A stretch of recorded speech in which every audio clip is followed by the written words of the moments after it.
আসসালামু আলাইকুম, সবাইকে ওয়েলকাম করছি আমাদের আরও একটা ওয়ান শট উদ্ভিদ সাহিত্যতত্ত্ব। এই অধ্যায়টা বেশ বড়, কিন্তু এই অধ্যায়ের সিকিউ এমসিকিউ যদি আমরা কম্পেয়ার করি সেই হিসেবে কিন্তু এই অধ্যায়টা ছোট। একটু একটু অনেক জায়গায় মনে রাখতে হয়, কিন্তু ইনশাল্লাহ তুমি যদি ওই মনে রাখার টেকনিকটা ভালো করে ধরতে পারো এবং কোন জায়গাগুলো পড়তে হবে ওইটা যদি তুমি একটু সুন্দর করে ক্ল্যারিফাই করতে পারো, তাহলে তুমি ঠিকই অধ্যায়ে ভালো মতো সিকিউ অ্যান্সার করতে পারবা। ওকে, সো ফার্স্ট অফ অল এই অধ্যায়টার মধ্যে যেই অনেকগুলো টপিক আছে তার মধ্যে সবচেয়ে বেশি ইম্পর্টেন্ট টপিকগুলোর মধ্যে একটা হচ্ছে সালোক সংশ্লেষণ আর একটা হচ্ছে শ্বসন। সালোক সংশ্লেষণ এবং শ্বসন, তাহলে আমরা শুরুতে আজকে সালোক সংশ্লেষণ পড়বো। শুরুতে আমরা সালোক সংশ্লেষণ পড়বো, শুরুতে পরবর্তীতে আমরা শ্বসন পড়বো, এবার বাকি অংশগুলো টুকটাক পরে আমরা অধ্যায়টা ক্লোজ করবো। এই সিস্টেমেটিক ওয়েতে ইনশাআল্লাহ আমরা এখন আগাবো। তো ফার্স্টে আমরা পড়বো হচ্ছে সালোক সংশ্লেষণ, এবং সালোক সংশ্লেষণ থেকে প্রশ্নগুলো কিন্তু সিলেক্টিভ। খেয়াল করে দেখো, ফার্স্ট অফ অল এখান থেকে খুবই খুবই খুবই ইম্পর্টেন্ট, 5 স্টার ইম্পর্টেন্ট হচ্ছে C3 চক্র, যেটা আমরা বলি কেলভিন চক্র। নেক্সট সেকেন্ডলি এটার মধ্যে এরপরে 3 স্টার ইম্পর্টেন্ট, কারণ এটা একটু কম আসছে, বাট ইম্পর্টেন্ট C4 চক্র, যেটাকে আমরা বলি হ্যাচ-স্ল্যাক চক্র। তাহলে এই দুইটা চক্র দুইটাই কিন্তু আলোক নিরপেক্ষ অধ্যায়ের অংশ। আলোক নিরপেক্ষ অধ্যায়, বুঝছো? এই দুইটাই কিন্তু আলোক নিরপেক্ষ অধ্যায়ের পার্ট। তো এই জন্য এই আলোক নিরপেক্ষ অধ্যায়ে আসলে সালোক সংশ্লেষণের সবচেয়ে বেশি ইম্পর্টেন্ট জায়গা। একটা হচ্ছে আলোক নির্ভর অধ্যায়, যেখানে আলো লাগে, ওইটা পরীক্ষা তেমনটা আসে না। ফটোফসফোরাইলেশন, ওই প্রক্রিয়াগুলো চক্রীয় অচক্রীয় এগুলো পরীক্ষা আসে না, খুবই রেয়ার। বাট এগুলো হচ্ছে ইম্পর্টেন্ট। মনে রাখবা, ওয়ান শট ক্লাস মানে যেখানে সবচেয়ে ইম্পর্টেন্ট জিনিসগুলো ভালো মতো আমার পড়া হবে, এটাই আসলে ওয়ান শট ক্লাসের মাহাত্ম। নাহলে ওয়ান শট ক্লাসের একাডেমিক ক্লাস তো পার্থক্য থাকবেই। A to Z 5-6 ঘন্টা ধরে একাডেমিক ক্লাস, আর ওয়ান শট হচ্ছে অল্প সময়ের মধ্যে তোমাকে মোটামুটি ইম্পর্টেন্ট জায়গাগুলোতে প্রিপেয়ার করে তোলা। নেক্সট খেয়াল করো, আমরা C3 এবং C4 এর পার্থক্য বলবো। এই পার্থক্য খুবই ইম্পর্টেন্ট। পার্থক্য জানলে আমরা একই সাথে C3 উদ্ভিদের যদি বৈশিষ্ট্য আসে, ধরো পরীক্ষায় C3 উদ্ভিদের বৈশিষ্ট্য আসছে, পরীক্ষায় C4 এর বৈশিষ্ট্য আসছে, যে কোনো বৈশিষ্ট্য আসছে, তখন তুমি ইজিলি ওই বৈশিষ্ট্যগুলো অ্যান্সার করতে পারবা। ওকে, আর লাস্টে আমরা শ্বসন পড়ার পরে এই দুটো একটা পার্থক্য ইম্পর্টেন্ট। তাহলে আমি আগেই তোমাকে বলেছি যেন আমরা মাঝখানে পার্থক্যগুলো ধরতে পারি। তাহলে আমরা সালোক সংশ্লেষণ এবং একই সাথে সালোকের সাথে আমরা শ্বসনের যেই ডিফারেন্স, এটা হচ্ছে আমরা অবশ্যই পড়বো, বাট এটা হচ্ছে শ্বসন পড়ার পরে। ওকে, আর সালোক সংশ্লেষণের গুরুত্ব, খাবার তৈরি হয়, খাবার দিয়ে সবকিছু আসলে আমরা ওইটার উপর ডিপেন্ডেন্ট, সেটা আমার খুব বেশি এখান থেকে পড়ানোর প্রয়োজন নেই। চলো আমরা শুরু করি। সালোক সংশ্লেষণ খেয়াল করে দেখো, ফার্স্ট অফ অল সালোক সংশ্লেষণ বিক্রিয়া কোথায় হয়? পাতায় হয়। ঠিক আছে ভাই, খুবই সিম্পল কথা। নেক্সট ভাইয়া, সালোক সংশ্লেষণটা আসলে উদ্ভিদের পাতায় হয়, ঠিক আছে, কিন্তু আমরা সবাই জানি উদ্ভিদের যেই কোষের মধ্যে যে ক্ষুদ্রাণু, যে অংশে সালোক সংশ্লেষণ হয়, এটা হচ্ছে মূলত পাতার ক্লোরোপ্লাস্ট। পাতার কোথায়? ক্লোরোপ্লাস্ট। ওকে, তাহলে এই হচ্ছে সালোক সংশ্লেষণের স্থান। ক্লোরোপ্লাস্টের কোথায়, এটা আমরা এখন পড়বো, কারণ ক্লোরোপ্লাস্ট তো একটু বড় আকৃতির জিনিস। তোমরা একটু খেয়াল করে দিই, দেখো ফার্স্টে ধরো এই হচ্ছে, আমি একটা ক্লোরোপ্লাস্টের কাঠামো আঁকতেছি। দেখো এই ধরো ক্লোরোপ্লাস্টের বাউন্ডারি, আমি একটা সিঙ্গেল বাউন্ডারি দিচ্ছি, বাট তোমরা জানো ক্লোরোপ্লাস্টের ডাবল বাউন্ডারি। ম্যাক্সিমাম ঝিল্লি হচ্ছে দ্বিস্তরীয় আবরণ। ওকে, ম্যাক্সিমাম কিন্তু দ্বিস্তরীয় আবরণ। তাহলে এটা হচ্ছে ক্লোরোপ্লাস্টের দ্বিস্তরীয় আবরণ, একটু মিলাই দিই। ওকে, নেক্সট খেয়াল করে দেখো, ক্লোরোপ্লাস্টের মধ্যে এরকম চাকতির মতো কাঠামো আছে, তোমরা সবাই জানো চাকতির মতো গঠন। এই চাকতির মতো গঠনগুলোকে বলে থাইলাকয়েড। প্রত্যেকটা বলা হয় থাইলাকয়েড, রাইট? তোমরা এটা পারো। চাকতির মতো এই গঠনগুলোকে বলে থাইলাকয়েড। আর অনেকগুলো থাইলাকয়েড একসাথে মিলে যে স্ট্রাকচার তৈরি করে ওইটাকে বলে গ্রানাম। ওকে, আমার গ্রানামের আপাতত কোনো কাজ নাই, আমরা থাইলাকয়েড পড়লেই হবে। আর মাঝখানে তোমরা জানো এখানে কানেকশন আছে। ওকে ফাইন, একটা দেখাইলাম জাস্ট ফর এক্সাম্পল। আর মাঝখানে এখানে তোমরা জানো ডট ডট দিয়ে বোঝানো হয়েছে, এটা হচ্ছে ম্যাট্রিক্স বা স্ট্রোমা। মনে রাখবা, ক্লোরোপ্লাস্টের এই যে গঠন, এই গঠনে এই একটা গঠন থেকে অনেক কিছু পড়া যায়। কিরকম দেখো, এই থাইলাকয়েডের মধ্যে হয় আলোক নির্ভর অধ্যায়ের বিক্রিয়াগুলো। তাহলে আলোক নির্ভর অধ্যায়ের বিক্রিয়াগুলো কোথায় হয়? থাইলাকয়েডের মধ্যে হয়। আর স্ট্রোমা বা ম্যাট্রিক্স এখানে হয় আলোক নিরপেক্ষ অধ্যায়। অর্থাৎ আমরা যে C3 C4 পড়বো, এগুলো সব এই জায়গায়। তাহলে খুবই ইম্পর্টেন্ট, এই ছবি থেকেই তুমি পারবা যে আলোক নির্ভর অধ্যায়ের বিক্রিয়াগুলো কোথায় হয়? থাইলাকয়েডের মধ্যে হয়। আর আলোক নিরপেক্ষ অধ্যায়ের বিক্রিয়াগুলো কোথায় হয়? স্ট্রোমা বা ম্যাট্রিক্সে হয়। এটা একটা জায়গা গেল। নেক্সট ভাইয়া, এই যে আলোক নির্ভর অধ্যায়, এই আলোক নির্ভর অধ্যায় মানে আলো কেন লাগে? কারণ এই আলোকে কাজে লাগিয়ে এটিপি ও NADH2 তৈরি করা হয়। এটিপি এবং NADPH2 তৈরি করে। আলোকে কাজে লাগিয়ে এটিপি এবং NADPH2 তৈরি করা হয়। ইট মিনস আলোকে কাজে লাগিয়ে মূলত শক্তি তৈরি করা হয়। বুঝতে পারছো? তাহলে এটিপি এবং NADPH2 কে তৈরি করা মানেই শক্তি তৈরি করা, কারণ এগুলো শক্তির একক তোমরা জানো। এটিপি হচ্ছে জৈব মুদ্রা বা শক্তি মুদ্রা, আর NADPH2 এটাকে ভাঙলে 3টা এটিপি পাওয়া যায়। তার মানে এটা একটা শক্তির ভান্ডার, বড় আকৃতির নোট, 500 টাকার নোট। ওকে, খেয়াল করে দেখো। তাহলে আলোক নির্ভর অধ্যায়ের মেইন ফাংশন হচ্ছে শক্তি তৈরি করা, আর এই শক্তিটাকে কাজে লাগানো হয় আলোক নিরপেক্ষ অধ্যায়ে। এই শক্তিগুলোকে ইউজ করে এখানে খাদ্য তৈরি করা হয়। এখানে খাদ্য তৈরি করা হয়, তার মানে খাদ্য তৈরি যে মেইন বিক্রিয়াটা, এটা হচ্ছে এই পোর্শনে হবে। ওকে, তাহলে খাদ্য তৈরি করা, খাদ্য মানে শর্করা, আমরা জানি উদ্ভিদ শর্করা জাতীয় খাদ্য তৈরি করে। এই শর্করা তৈরি করার কাজটা হচ্ছে এখানে হবে। ওকে, এই হচ্ছে আলোক নির্ভর অধ্যায়, আলোক নিরপেক্ষ অধ্যায়। তাহলে আমাদের এই যে আলোক নিরপেক্ষ অধ্যায়, এইটা বেসিক্যালি দুইটা টাইপ আছে, একটা C3, একটা C4। তার মানে পরীক্ষার জন্য যেহেতু এই জায়গাটা ইম্পর্টেন্ট, তোমাকে চিনতে হবে কোন জায়গায় C3, কোন কোন উদ্ভিদ C3, কোন কোন উদ্ভিদ C4। তখন তুমি ইজিলি পরীক্ষার হলে প্রশ্নটা ধরতে পারবা। তো চলো আমরা একটু দেখি। ফার্স্ট অফ অল একটু কপি করে নেই। ওকে, সো এই যে C3 এবং C4, দেখো C3 হচ্ছে ম্যাক্সিমাম উদ্ভিদ, মানে যত উদ্ভিদ আছে মোটামুটি আমরা যেগুলো চিনি ম্যাক্সিমামই হচ্ছে C3 উদ্ভিদ। সো এটা খুবই হাই চান্স এটা পরীক্ষায় আসবে। C3 উদ্ভিদ ম্যাক্সিমাম। C3 মানে যেই চক্রের প্রথম স্থায়ী পদার্থটা 3 কার্বন বিশিষ্ট তাকে বলে C3। যেই চক্রের প্রথম স্থায়ী পদার্থ 4 কার্বন বিশিষ্ট তাকে বলা হয় C4। তাহলে C3 হচ্ছে ম্যাক্সিমাম, এটা তুমি এমনি চিনতে পারবা। তাহলে তোমার হচ্ছে চিনতে হবে C4 কারা, কারণ পরীক্ষা আসলে এটাকে তোমাকে আলাদা করে আইডেন্টিফাই করতে হবে, তাহলে তুমি অটোমেটিক পারবা যে বাকিরা C3। খেয়াল করে দেখো C4 কারা। C4 হচ্ছে দেখো ভুট্টা, ইক্ষু, তারপরে সারগম, ক্র্যাব ঘাস, বুঝছো, গিনি ঘাস, এই যে গিনি ঘাস, এরকম এই যে মোটামুটি কয়েকটাই আসে। হ্যাঁ, মোটামুটি কয়েকটাই আসে, ক্র্যাব ঘাস, গিনি ঘাস, সারগম, ভুট্টা, ইক্ষু। অ্যাকচুয়ালি পরীক্ষায় এই দুইটা বেশি আসে, এই যে ভুট্টা এবং ইক্ষু। এই দুইটা মোটামুটি MCQ তে বেশি আসে, CQ-তেও আসে। এই দুইটা দেখলেই বুঝবা C4। সো যাই হোক, C4 এর উদাহরণগুলো হচ্ছে আমাদেরকে পড়তে হয়, কারণ C4 এর উদাহরণ পড়লে বাকিগুলো আমরা ছিল C3 হিসেবে আমরা অ্যান্সার করতে পারবো। তাহলে C3 এবং C4, প্রথম কথা হচ্ছে C3 মানে প্রথম স্থায়ী পদার্থ 3 কার্বনের, আর C4 মানে প্রথম স্থায়ী পদার্থ 4 কার্বনের। ফার্স্টে আমরা ছিল পড়বো C3 চক্র। এখন দেখো এই চক্রটা কিন্তু বেশ বড়, বুঝছো, বেশ বড়, কিন্তু সিস্টেমেটিক হইতে পড়তে হবে, তাহলে ছিল মনে থাকবে। খেয়াল করো, প্রথম কথা হচ্ছে পাতার মধ্যে একটা পদার্থ, একটা শর্করা অলওয়েজ আছে। সেটা কি? পাতার মধ্যে একটা শর্করা আছে, নাম হচ্ছে রাইবুলোজ 1,5-বিসফসফেট। রাইবুলোজ 1,5-বিসফসফেট। এই শর্করাটা পাতার মধ্যে আছেই। কি বললাম? পাতার মধ্যে এই শর্করাটা আছে, যেটার 5টা কার্বন। কয়টা কার্বন? 5টা কার্বন। তাহলে পাতার মধ্যে একটা শর্করা মাস্ট আছে, এটা স্থায়ী, পাতার মধ্যে আছে। সেটা হচ্ছে রাইবোলোজ 1,5-বিসফসফেট। পাতার মধ্যে আছে, কারণ পাতা তো নিশ্চয়ই কিছু না কিছু জিনিস দিয়ে তৈরি হয়েছে। সো পাতার মধ্যেই এই শর্করাটা অলওয়েজ বিদ্যমান। সেটার নাম কি? রাইবোলোজ 1,5-বিসফসফেট। বিস মানে দুইটা, তার মানে এখানে ফসফেট কয়টা? 2টা। তুমি দেখতে পাচ্ছ 1,5। এটা মানে হচ্ছে একটা ফসফেট 1 নাম্বার কার্বনে, আরেকটা ফসফেট 5 নাম্বার কার্বনে। এটাকে আমরা বলি বিসফসফেট। ওকে, তাহলে রাইবোলোজ 1,5-বিসফসফেট, এটার মানে হচ্ছে পাতার মধ্যে আছে। এবং যেটা বললাম যে একটা আছে ফসফেট 1 নাম্বারে, আরেকটা ফসফেট 5 নাম্বার কার্বনে।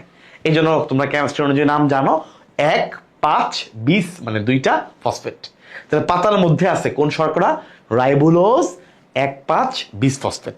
এবার দেখো, এবার খেয়াল করো, যেহেতু উদ্ভিদ সালোক সংশ্লেষণের প্রক্রিয়ায় কার্বন ডাইঅক্সাইড গ্রহণ করে, এই যে কার্বন ডাইঅক্সাইডটা গ্রহণ করবে, কার্বন ডাইঅক্সাইডটা এখানে এসে যুক্ত হবে, এবং এই কার্বন ডাইঅক্সাইডটা যুক্ত হলে 5 কার্বনের সাথে এখানে আরেকটা কার্বন, মোট কয়টা কার্বন হলো? 6টা কার্বন। এই আগে ছিল 5 কার্বনের যৌগ, এটা ছিল 5 কার্বন, আর কার্বন ডাইঅক্সাইডের একটা কার্বন, এই হলো 6টা কার্বন। তৈরি করবে 6 কার্বন বিশিষ্ট অস্থায়ী কিটো অ্যাসিড। অস্থায়ী কেন বললাম? কারণ এটা ভেঙে যাবে, এটা বেশিক্ষণ থাকবে না এরকম। অস্থায়ী কিটো অ্যাসিড, এই অল্প সময়ের জন্য এটা তৈরি হয়, কিছুক্ষণ পর এটা ভেঙে যায়, এই জন্য অস্থায়ী। তাহলে 6 কার্বন, এটা আমরা বুঝলাম কিভাবে। এখানে 5টা কার্বন, কার্বন ডাইঅক্সাইডের কার্বন একটা, মোট হলো 6টা কার্বন। এই কার্বন ডাইঅক্সাইডকে যুক্ত করে যে এনজাইম, এই এনজাইমের নামটা খুবই খুবই ইম্পর্টেন্ট, রুবিস্কো এনজাইম। কারণ এই এনজাইমটা জীব জগতের সাথে উদ্ভিদ জগতের সুন্দর প্রাণী জগতের কানেকশন তৈরি করে, এই কানেকশনটার জন্য এটা খুবই ইম্পর্টেন্ট। তাহলে রুবিস্কো এনজাইমটা হচ্ছে খুবই ইম্পর্টেন্ট, কারণ এই কার্বন ডাইঅক্সাইডকে যুক্ত করার মাধ্যমে এই সালোক সংশ্লেষণের খাদ্য তৈরির প্রক্রিয়াটাকে সে শুরু করলো। কারণ কার্বন ডাইঅক্সাইড ছাড়া খাদ্য তৈরি হবে না। আমি বিক্রিয়া দুটো শেষ করার পর বিক্রিয়াটা দেখায় প্রমাণ করব যে কার্বন ডাইঅক্সাইডটা আত্তীকরণের মাধ্যমে খাবারটা তৈরি হয়। সো এই জন্য খুবই ইম্পর্টেন্ট কার্বন ডাইঅক্সাইড এডিশন হওয়া, এবং কার্বন ডাইঅক্সাইড এডিশন হয় বলে আলটিমেটলি বিক্রিয়াটা ঘটতেছে, এবং এই বিক্রিয়াটা ঘটার ফলে আলটিমেটলি আমরা খাবার পাচ্ছি, নাহলে আমরা খাবার পেতাম না। ওকে, তাহলে আমরা বুঝে গেলাম যে 6 কার্বন বিশিষ্ট কি তৈরি হয়? অস্থায়ী কিটো অ্যাসিড। ওকে, অস্থায়ী মানে এই কিটো অ্যাসিডটা বেশিক্ষণ থাকবে না, খুবই সিম্পল কথা, এটা খুব দ্রুত ভেঙে যাবে কারণ অস্থায়ী। তাহলে এই 6 কার্বনে অস্থায়ী, অস্থায়ী মানে সে অল্প সময়ের মধ্যে ভেঙে যাবে, এক্স্যাক্টলি। সে ভেঙে তৈরি করবে 3 কার্বন বিশিষ্ট 2 অণু। কারণ এখানে 6 কার্বন মানে কি? 3 কার্বনে 2টা হইতে হবে, 3 দুগুণা 6, তাই না? 3 কার্বন বিশিষ্ট 2 অণু 3 ফসফোগ্লিসারিক অ্যাসিড। মুখে বললাম আর সংকেত লিখলাম, 3 ফসফোগ্লিসারিক অ্যাসিড কি তৈরি করবে? এখানে লিখে আমি, হ্যাঁ, 3 PGA, এটার মানে হলো 3 ফসফোগ্লিসারিক অ্যাসিড। তাহলে গ্লিসারিক অ্যাসিড হচ্ছে 3 কার্বন বিশিষ্ট একটা যৌগ। এই 3 কার্বনের শেষ 3 নাম্বার কার্বনে মূলত ফসফেট মূলকটা যুক্ত হয়। তাহলে আমরা কি বলবো? 3 ফসফোগ্লিসারিক অ্যাসিড। তাহলে 3 ফসফোগ্লিসারিক অ্যাসিড তৈরি হলো কত অণু? 2 অণু। 3 ফসফোগ্লিসারিক অ্যাসিড। ঠিক আছে, 2 অণু মিলে গেছে। আচ্ছা, এখন দেখো এখান থেকে তৈরি হবে 1,3 বিসফসফোগ্লিসারিক অ্যাসিড। তার মানে বুঝতেই পারছো আরেকটা ফসফেট আসছে। প্রশ্ন হচ্ছে আরেকটা ফসফেট কোত্থেকে আসলো? ভাইয়া বলো তো, আরেকটা ফসফেট আসার উপায় কি? তার মানে নিশ্চয়ই এখানে এটিপি ভাঙছে, রাইট? নিশ্চয়ই এখানে এটিপি ভেঙে এডিপি তৈরি হয়েছে, আর আরেকটা ফসফেট এসে এখানে যুক্ত হইলো। কারণ আগে ছিল 3 ফসফোগ্লিসারিক অ্যাসিড, অর্থাৎ গ্লিসারিক অ্যাসিডের 3 নাম্বার কার্বনে ফসফেট। এখন এটিপি ভাঙার কারণে আরেকটা ফসফেট এসে এখানে যুক্ত হয়েছে, এবং এটার নাম হলো 1,3 বিসফসফোগ্লিসারিক অ্যাসিড। অর্থাৎ গ্লিসারিক অ্যাসিডের 1 নাম্বার কার্বন এবং 3 নাম্বার কার্বনের দুইটাতেই 2টা ফসফেট যুক্ত হয়েছে। ওকে, তাহলে এই হলো 1,3 বিসফসফোগ্লিসারিক অ্যাসিড। এবার তোমাদেরকে আমি একটা কেমিস্ট্রির কনসেপ্ট শেখাবো, খেয়াল করে দেখো। মনে রাখবা, জৈব যৌগের মধ্যে তোমরা হয়তো পড়েছো, অ্যালকোহলকে তুমি যদি জারিত করো তুমি পাবা অ্যালডিহাইড, আর অ্যালডিহাইডকে তুমি যদি জারিত করো পাবা জৈব অ্যাসিড। ওকে, অ্যালকোহল থেকে অ্যালডিহাইড, অ্যালডিহাইড থেকে জৈব অ্যাসিড জারণ করলে। আর উল্টা দিকে যদি আসতে চাও কি করতে হবে? বিজারণ। তাহলে জৈব অ্যাসিডকে বিজারিত করলে পাবা অ্যালডিহাইড, অ্যালডিহাইডকে বিজারিত করলে পাবা অ্যালকোহল। আমাদের এখানে কি আছে? জৈব অ্যাসিড। এই যে আমাদের এখানে কি আছে? জৈব অ্যাসিড, অর্গানিক অ্যাসিড। খেয়াল করে দেখো, এই যে 1,3 বিসফসফোগ্লিসারিক অ্যাসিড। তাহলে এখন আমার টার্গেট হচ্ছে এই অ্যাসিড থেকে আমি চাচ্ছি অ্যালডিহাইড। অ্যাসিড থেকে তৈরি করব অ্যালডিহাইড, নাম হচ্ছে 3 ফসফোগ্লিসারালডিহাইড। 3 ফসফো, বেশি বড় বানান, 3 ফসফোগ্লিসারালডিহাইড। এই যে এটা হচ্ছে মেইন প্রোডাক্ট, আমি চাচ্ছি অ্যালডিহাইড তৈরি হয়ে গেল। দেখো অ্যাসিড থেকে কি তৈরি হয়ে গেল? অ্যালডিহাইড। তাহলে অ্যাসিড থেকে যে অ্যালডিহাইড হয়েছে, এটা কি কোন ধরনের বিক্রিয়া? ব্যাকে আসছি আমি। ওকে, এই যে খেয়াল করো, অ্যাসিড থেকে অ্যালডিহাইড, অ্যাসিড থেকে অ্যালডিহাইড হলো, তার মানে বিজারিত হলো। এখানে বিজারণ ঘটার অর্থ বুঝো। মনে রাখবা, জারণ বিজারণ কিন্তু একসাথে ঘটে। তার মানে এইটা যদি বিজারণ বিক্রিয়া হয়, ডেফিনেটলি আরেকটা জারণ বিক্রিয়া আছে। এক্স্যাক্টলি ভাইয়া, NADPH, যেটা তুমি পড়েছো, এই NADPH প্লাস, এই যে NADPH2, সে জারিত হয়ে হাইড্রোজেনগুলো হারিয়ে সে হয় NADP। ওকে, তাহলে এখানে মূলত NADPH প্লাস কাজে লাগে, NADPH2 কাজে লাগে, এবং এটা কিন্তু একটা জারণ বিক্রিয়া, আর এইটা হলো বিজারণ বিক্রিয়া। কারণ অ্যাসিড থেকে অ্যালডিহাইড হয়েছে, তার মানে বিজারণ, আর হাইড্রোজেন হারালো, তাহলে এটা হলো জারণ। ওকে, তাহলে এক পাশে ঘটলো বিজারণ, আর এক পাশে ঘটলো জারণ বিক্রিয়া। আমরা জানি বিজারণ জারণ একসাথে ঘটে, সো নো ডাউট। আচ্ছা, এটা গেল একটা। এখন দেখো তো, এখানে ছিল 2 অণু, রাইট? তাহলে এটা 2 অণু হবে। এটা নিয়ে তো কোনো ডাউট নাই, এগুলো সব ডাবল ডাবল হবে, কোনো সমস্যা নাই। খেয়াল করে দেখো, এখনো তৈরি করলো 3-ফসফোগ্লিসারালডিহাইড। ওকে, তাহলে আরেকটা না বাকি আছে, ও কি তৈরি করবে? ও তৈরি করবে ভাইয়া, ও তৈরি করবে আরেকটা কিটোন। আমি এ পাশে লিখলাম, এ পাশে লিখি ডাইহাইড্রোক্সি এসিটোন 3-ফসফেট। এটা একটা কিটোন, এটা একটা কিটোন। তাহলে এক পাশে অ্যালডিহাইড, আরেক পাশে কিটোন। কথাটা কেন বললাম? কারণ অ্যালডিহাইড এবং কিটোন পরস্পরের সমান। আমি এটা নিচের দিকে লিখি ডিএইচএপি, DHA3P বলতে আমি বুঝাইছি ডাইহাইড্রোক্সি, ডাইহাইড্রোক্সি দুইটা OH মূলক আছে এমন, এটা ডাইহাইড্রোক্সি 3 কার্বনের কিটোন, নাম হচ্ছে এসিটোন। 3 কার্বনের কিটোনের নাম হলো এসিটোন, এটা 3 নম্বর কার্বনের ফসফেট, এসিটোন 3-ফসফেট। এই হচ্ছে আরেকটা কিটোন। ওকে, তাহলে অ্যালডিহাইড আর এখানে হচ্ছে কিটোন। অ্যালডিহাইডের সাথে তুমি দেখতে পাচ্ছ এটা কি আছে এখানে? Ketone, dihydroxy acetone three phosphate. Aldehyde এবং কিটোন পরস্পরের সমাণু বা আইসোমার, এই জন্য এখানকার এনজাইমের নামও আইসোমারেজ। আমি এনজাইম দেখাচ্ছি না, সব এনজাইম তুমি লিখতে পারবা না এখানে। আমি বিক্রিয়া শেষ করার পরে এনজাইমগুলো যেগুলো ইম্পর্টেন্ট দেখাই দিব। এটা না বললেই না, এই জন্য একটা মাস্ট আমি আগে বলে ফেলছি, এটা না বলে বিক্রিয়া হবে না, লেখা যাবে না। আচ্ছা, এবার দেখো এখানে মোট কয়টা কার্বন হলো? গ্লিসারালডিহাইড 3 কার্বন, 3 কার্বনের যৌগ। ডাইহাইড্রোক্সি অ্যাসিটোন 3-ফসফেট, এটাও 3 কার্বনের যৌগ, তাই না? এই দুইটা যৌগ যদি একসাথে হয়, এই দুইটা যৌগ যদি একসাথে হয়, এই দুইটা যৌগ একসাথে হয়ে কি তৈরি করবে? 6 কার্বনের একটা যৌগ, ঠিক কিনা? 3 কার্বন 3 কার্বন মিলে 6 কার্বন। ভাইয়া 6 কার্বনের এই যৌগটার নাম হলো ফ্রুক্টোজ। যৌগটার নাম হলো ফ্রুক্টোজ 1,6-বিসফসফেট। অর্থাৎ ফ্রুক্টোজের 1 নাম্বার এবং 6 নাম্বার কার্বনের ফসফেট, এমন একটা কাঠামো। তাহলে কি তৈরি করলো? ফ্রুক্টোজ 1,6-বিসফসফেট। খুবই ইজি। ওকে, নেক্সট পরবর্তী ধাপে একটা ফসফেট বের হয়ে যাবে। একটা ফসফেট যদি বের হয়ে যায়, কি থাকতেছে মনে রাখবা, সব সময় স্থায়িত্ব বেশি হচ্ছে লাস্টের কার্বনের ফসফেট। ওকে, এই জন্য দেখো এখানে দেখো 3-ফসফোগ্লিসারিক অ্যাসিড, এটাও 3 নাম্বার কার্বনের ফসফেট। এই যে সবসময় স্থায়িত্ব দেখবে লাস্টের কার্বনে ফসফেট এডিশনে, মনে রাখবা ইজিলি, তাহলে মনে রাখ, মানে ভুল হবে না। তাহলে ফ্রুক্টোজ 6-ফসফেট, একটা ফসফেট যদি বের হয়ে যায় তাহলে কি থাকছে? ফ্রুক্টোজ 6-ফসফেট। শেষ। এখন ফ্রুক্টোজ 6-ফসফেট থেকে সে রূপান্তরিত হয়ে হবে গ্লুকোজ 6-ফসফেট। লাস্টে সেখান থেকে এডিপি গ্লুকোজ, এই ফসফেটটা আলাদা হয়ে যাবে। এডিপি গ্লুকোজ, ইউডিপি গ্লুকোজ, দুইটা ফরমেশন তুমি পাবা। এডিপি গ্লুকোজ থেকে তৈরি হবে স্টার্চ, ইউডিপি গ্লুকোজ থেকে তুমি পাবা সুক্রোজ। ওকে, গ্লুকোজ 6-ফসফেট থেকে গ্লুকোজ 1-ফসফেট হবে, সেখান থেকে তুমি পাবা এডিপি গ্লুকোজ আর ইউডিপি গ্লুকোজ। আর যেটা বললাম, এডিপি গ্লুকোজ থেকে স্টার্চ আর ইউডিপি গ্লুকোজ থেকে তুমি পাবা হচ্ছে সুক্রোজ। ওকে, তো মোটামুটি এটা গেল। এই হচ্ছে খাবার তৈরির প্রক্রিয়া। অলরেডি তুমি দেখতে পাচ্ছ স্টার্চও তৈরি হয়ে গেছে, আবার তোমার সুক্রোজও তৈরি হয়ে গেছে। এই অলরেডি কিন্তু খাবার তৈরি হয়ে গেল। এডিপি গ্লুকোজ থেকে তৈরি হবে স্টার্চ আর ইউডিপি গ্লুকোজ থেকে তৈরি হবে সুক্রোজ। তোমরা কি দেখতে পাচ্ছ নিচে যে অংশটা দেখা যায়? মোটামুটি বোঝা যায়, তাই না? আর একটু উঁচা করলে মনে হয় ভালো বোঝা যাবে। তাকে আমি একটু উঁচা করে দিই। ঠিক আছে, এখন মোটামুটি আছে। সো আমার মনে হয় এখন তোমরা দেখতে পাচ্ছ। তাহলে খেয়াল করো, 3-ফসফোগ্লিসারালডিহাইড থেকে ডাইহাইড্রোক্সি অ্যাসিটোন 3-ফসফেট, ফ্রুক্টোজ 1,6-বিসফসফেট, সেখান থেকে ফ্রুক্টোজ 6। খুব ইজি। তাহলে ফার্স্টে তুমি এই জায়গাটা খেয়াল রাখবা যে ফার্স্টে তো এটা তার মধ্যে আছে রাইবোলোজ 1,5-বিসফসফেট, সেখান থেকে একটা কার্বন ডাইঅক্সাইড যুক্ত হলো, তাহলে 6 কার্বনের যৌগ, নাম কি এটার? কিটো অ্যাসিড। অস্থায়ী, ভেঙে যাবে, ভাঙলেই অ্যাসিড তৈরি হবে। ওকে, কি অ্যাসিড? 3-ফসফোগ্লিসারিক অ্যাসিড। তো 3-ফসফোগ্লিসারিক অ্যাসিড 3-ফসফেট থাকবে না, একটা এটিপি ভাঙবে, ভেঙে আরেকটা ফসফেট যুক্ত হবে 1,3-বিসফসফোগ্লিসারিক অ্যাসিড। শেষ। ওই অ্যাসিড থেকে এক পাশে অ্যালডিহাইড, এক পাশে কিটোন, 3 কার্বনের একটা অ্যালডিহাইড, 3 কার্বনের কিটোন। 3-ফসফোগ্লিসারালডিহাইড, ডাইহাইড্রোক্সি অ্যাসিটোন 3-ফসফেট, কিটোন এবং অ্যালডিহাইড, 3 কার্বনের অ্যালডিহাইড গ্লিসারালডিহাইড, 3 কার্বনের কিটোন অ্যাসিটোন, তারা মিলিত হইলে 6 কার্বনের ফ্রুক্টোজ। দুইটা ফসফেট আছে না, একটা এখানে একটা এখানে, দুইটা ফসফেট দুই জায়গায়, ফ্রুক্টোজের 1 নাম্বার একটা, 6 নাম্বার একটা।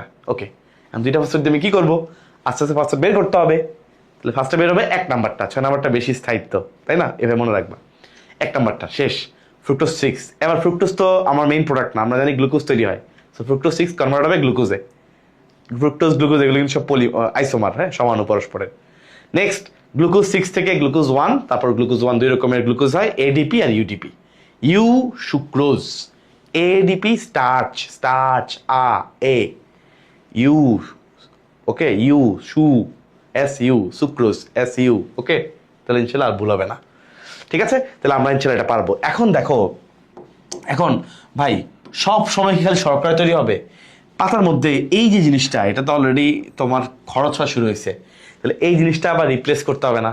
একবার রিপ্লেস হওয়া শুরু হবে না, তাহলে কি এমনি শুরু হবে? দেখো এই 3-ফসফোগ্লিসারলডিহাইড, এই বিক্রিয়া চলমান বিক্রিয়া, তাহলে এখান থেকে মাঝে মধ্যে কিছু গ্লিসারলডিহাইড, খেয়াল করো, মাঝে মধ্যে কিছু গ্লিসারলডিহাইড এবং কিছু ফ্রুক্টোজ একসাথে হয়ে, কিছু গ্লিসারলডিহাইড এবং কিছু ফ্রুক্টোজ যদি একসাথে হয়, কয়টা কার্বন হয়? দেখো গ্লিসারলডিহাইডের মধ্যে আছে 3 কার্বন, ফ্রুক্টোজ মানে আমরা সবাই জানি 6 কার্বন, মোট কার্বন আছে 9টা, 9 কার্বন একটা যৌগ, তাই না? এখন এটাকে তুমি যদি ভাঙো, 9 কার্বনের যৌগ তুমি যদি ভাঙো, এক পাশে 4 কার্বন বিশিষ্ট একটা যৌগ, এক পাশে 5 কার্বনের একটা যৌগ। ভাইয়া 4 কার্বনের যৌগটাকে বলা হয় ইরিথ্রোজ।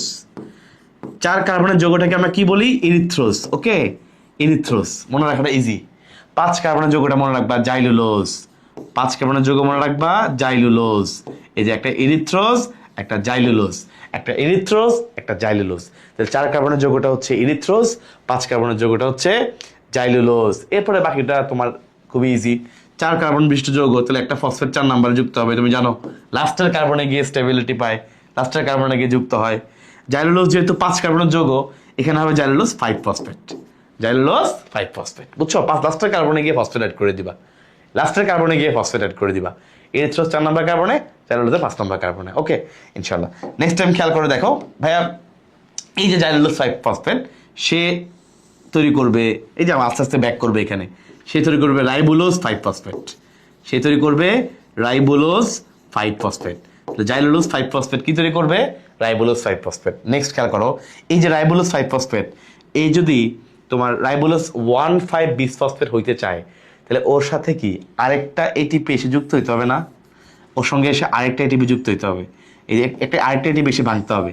এক্স্যাক্টলি তাই হয়, আরেকটা এটিপি ভেঙে এডিপি হয়, আরেকটা ফসফেট এসে এই 1 নম্বর কার্বনে যুক্ত হয়ে তৈরি করে রাইবোলোজ 1,5-বিসফসফেট। আমাদের আলহামদুলিল্লাহ কাজ শেষ, আমাদের কাজ আলহামদুলিল্লাহ শেষ। তাহলে খেয়াল করে দেখো, খুবই সিম্পল, জাইলুলোজ থেকে আমি রাইবোলোজ তৈরি করে ফেলছি, খুবই সিম্পল, এনজাইমের মাধ্যমে, তোমার করতে হবে না, এনজাইমের মাধ্যমে হয়। তো এনজাইমের মাধ্যমে আবার ঠিক সেম ভাবে এডিপি, এই যে রাইবোলোজ 5-ফসফেট আছে, তোমার টার্গেট হচ্ছে 1,5-বিসফসফেট, পাতার মধ্যে যেটা আছে এটা তৈরি করা। 1 নম্বর কার্বনে একটা ফসফেট লাগবে, সো এটিপি ভাঙবে, এটিপি না ভাঙলে ফসফেট কোত্থেকে আসবে, তাই না? এটিপি যেখানে ভাঙবে সেখানে ফসফেট তৈরি হবে। আর একটা সহজ কথা মনে রাখবা, এখন আমরা এনজাইমের নামগুলো পড়বো, সহজ কথা মনে রাখবা, যেখানেই এনএডিপি বা এনএডিএইচ2 এই ধরনের কোনো কথা আছে, সেখানকার এনজাইমের নাম হলো ফিক্সড ডিহাইড্রোজিনেস, ডিহাইড্রোজিনেস। যেখানে এনএডিপিএইচ2 বা জাতীয় কোনো কথা আছে, সেখানকার এনজাইমের নাম হলো ডিহাইড্রোজিনেস, ফিক্সড। ওকে, আচ্ছা নেক্সট খেয়াল করো, যেখানে এটিপির কোনো কাহিনী আছে, এটিপির কাহিনী আছে, সেখানকার এনজাইমের নাম ফিক্সড কাইনেস, সেখানকার এনজাইমের নাম কি? Fixed kinase. তো মোটামুটি এই দুইটা অ্যাটলিস্ট মনে রাখতে হবে। আর এখানে এটা একটু অনেকে বলে, যেহেতু অ্যালডিহাইড এবং কিটোন পরস্পরের সমাণু, সমাণু মানে আইসোমার, এই কারণে এখানকার এনজাইমের নামটা মনে রাখতে পারো আইসোমারেস। একটু ভিতরে লিখে ফেললাম, সমস্যা নেই। এখানকার এনজাইমের নামটা হচ্ছে আইসোমারেস। তাহলে এই কয়েকটা এনজাইম হচ্ছে একটু মাস্ট মনে রাখা উচিত, যেহেতু তোমার এই তিনটা আসলে তোমার বেশি গুরুত্ব দেয় স্যাররা। আর জাইলুলোজ থেকে রাইবোলোজ, এখানে ইপিমারেস, ওখানে ট্রান্সকিটোলেজ, এরপরে ধরো তোমার এখানে ফসফেট বেরোচ্ছে, ফসফেটেস। ওকে, এরপর এখানে এটা মনে রাখতে পারো অ্যালডোলেজ, খুব দরকার নেই, বুঝছো? আমি জন্য এগুলো জোর দিচ্ছি না, এগুলো খুব দরকার নাই, আমি যেগুলো লিখছি এগুলো নিচে মনে রাখতে পারলে হবে। অ্যাটলিস্ট তুমি ডিহাইড্রোজিনাসটা মনে রাখতে পারবাই, কারণ আমি আরও সামনে পড়াবো। এই এনএডিপিএইচ2 রিলেটেড কিছু আসলেই উত্তর হচ্ছে ডিহাইড্রোজিনাস, এটা নিয়ে ডাউট নাই। আবার নেক্সট দেখো, এটিপি সংক্রান্ত কিছু আসলেই উত্তর হচ্ছে কাইনেস, এটা নিয়ে ডাউট নাই। তাহলে তুমি এই কয়েকটা এনজাইম পারবা, আর এটা তো বস এনজাইম, এটা তো পারতেই হবে, তাই না? এটা তো মাস্ট পারতেই হবে, এটা ডাউট নাই, এটা পারা ছাড়া এই বিক্রি লেখা যাবে না। আবার যদি এখানে এটিপি ভাঙছে, তুমি চোখ বন্ধ করে লিখে ফেলতে পারবা যে ভাইয়া ঠিক আছে, এখানে এটিপি যেহেতু ভাঙছে, এখানে এনজাইমের নাম আমি শিওর কাইনেস, মানে এটিপির কাহিনী আছে মানে এনজাইমের নাম হবে কাইনেস, একদম তুমি নাম্বার পাবা, কারণ কাইনেস সঠিক। ওকে, এটিপির কথা বলে কাইনেস। আর এই হচ্ছে মোটামুটি আমাদের, দেখো গ্লুকোজের তৈরি হলো, আবার এটা রিস্টোরেশনও হলো। এই হচ্ছে C3 চক্র। এখানে এই যে প্রথম, কেন নাম C3, কারণ এই 3 কার্বন বিশিষ্ট এই যে 3-ফসফোগ্লিসারিক অ্যাসিড, এটাই হচ্ছে তার প্রথম স্থায়ী পদার্থ। তাহলে তার প্রথম যে স্থায়ী পদার্থ, এটা কত কার্বন বিশিষ্ট? 3 কার্বন বিশিষ্ট। 3 কার্বন বিশিষ্ট প্রথম স্থায়ী পদার্থ হয়, এটার নাম হলো C3 চক্র। এটার নাম কি? C3 চক্র। কারণ এটা প্রথম স্থায়ী পদার্থ 3 কার্বনের যৌগ, সেটা কোনটা? 3-ফসফোগ্লিসারিক অ্যাসিড। ওকে, এই হচ্ছে আলহামদুলিল্লাহ C3 চক্র। এটা বিজ্ঞানী কেলভিন আবিষ্কার করছে, এজন্য তার নাম অনুযায়ী এটার নাম কেলভিন চক্র। ওকে, তাহলে C3 চক্র বা কেলভিন চক্র আমাদের আলহামদুলিল্লাহ শেষ। এবং ম্যাক্সিমাম উদ্ভিদে এটাই হয়, এবং এটা পাতার মেসোফিল কোষে হয়। কোন কোষে হয়? মেসোফিল কোষে। কারণ এই C3 উদ্ভিদে মেসোফিল কোষেই ক্লোরোপ্লাস্ট থাকে।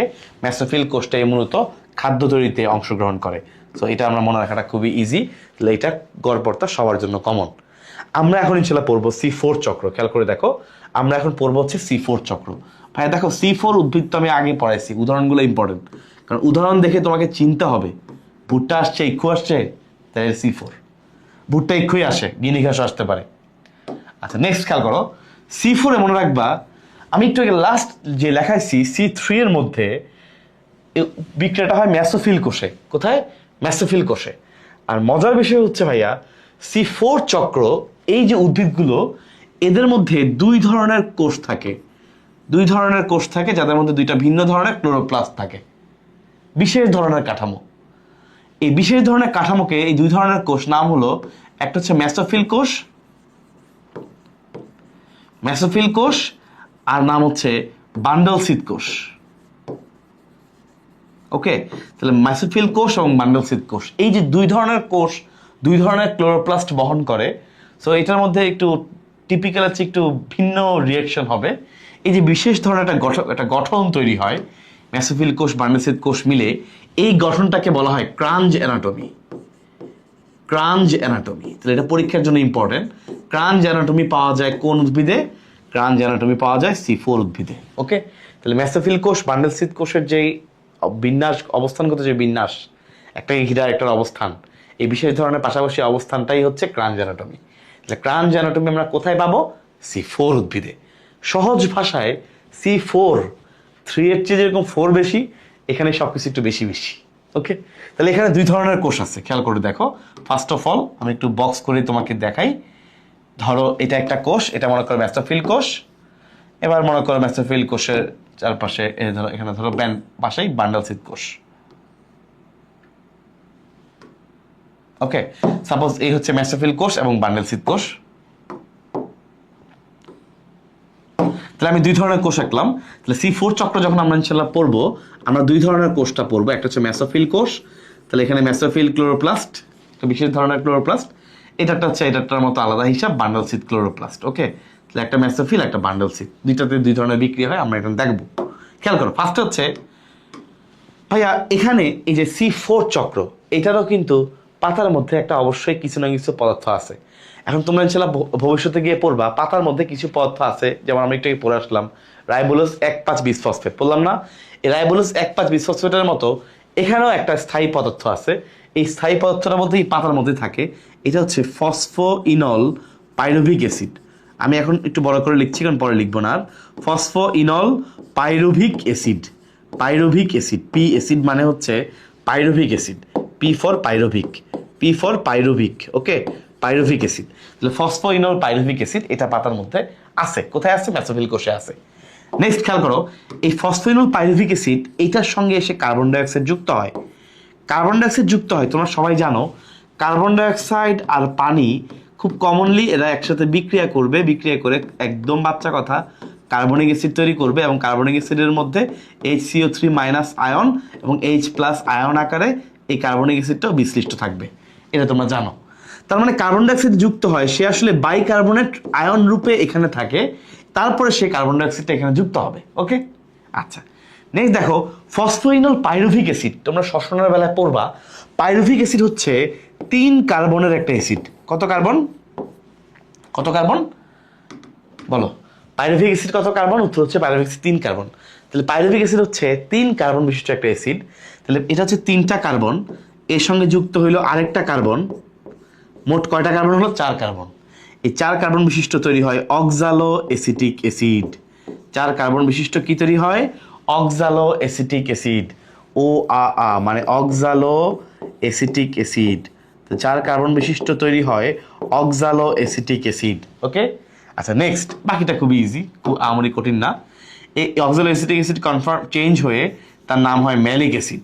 কি কি নাম হয়? Malic acid. এবং এই পর্যায়ে সে শক্তি লাভ করে। শক্তি লাভটা আমরা তেমন একটা দেখাই না, কারণ একটা যেটা ইউজ হয় পরে আবার তৈরি হয়, ব্যালেন্স হয়ে যায়, জন্য দেখানো হয় না। শক্তি লাভ করে এবং এই শক্তি দিয়েই সে কিন্তু মেসোফিল কোষ থেকে বান্ডল সিদ কোষে চলে যায়।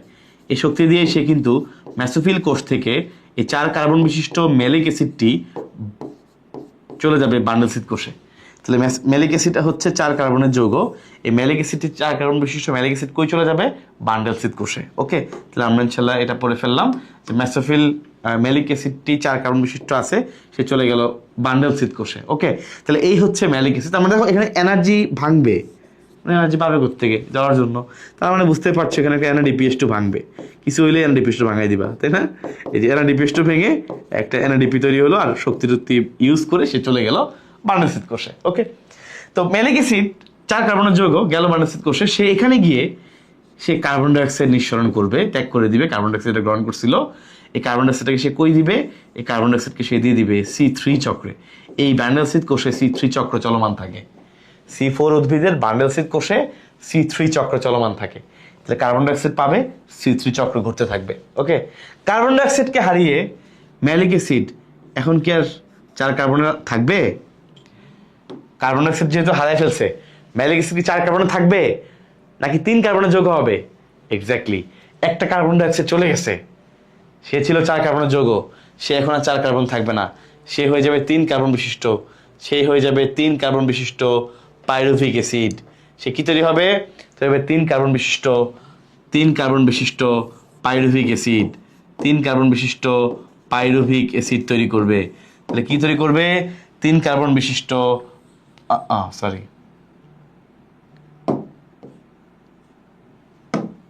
সে তৈরি করবে,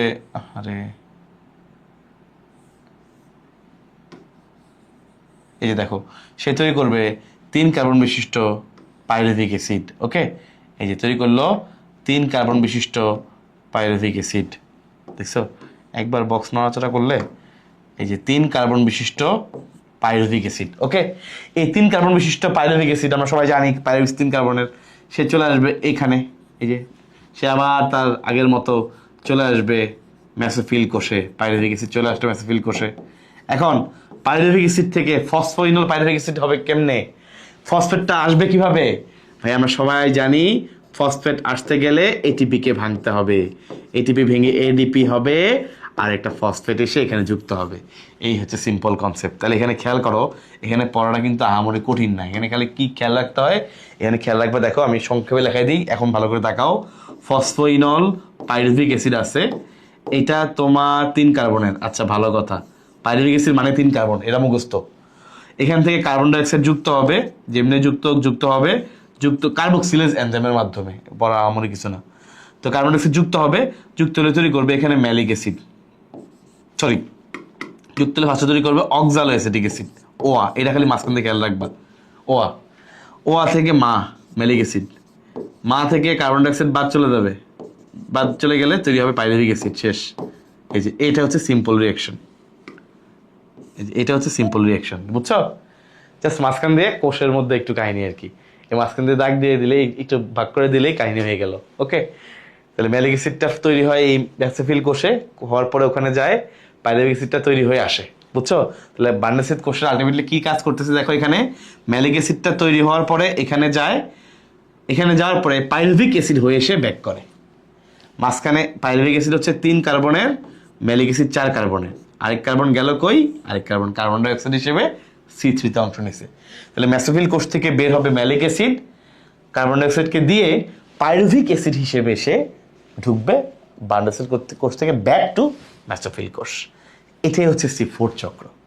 ঠিক আছে, ইনশাল্লাহ তোমরা পারবা। সবাই খেয়াল করবা, এই ফ্লো চার্টটা একটু ঠান্ডা মাথায় ইনশাল্লাহ একটু পড়ো, একবার দুবার করে লেখা অভ্যাস করতে হবে। লেখা অভ্যাস করলে তুমি ইনশাল্লাহ পারবা। ওকে,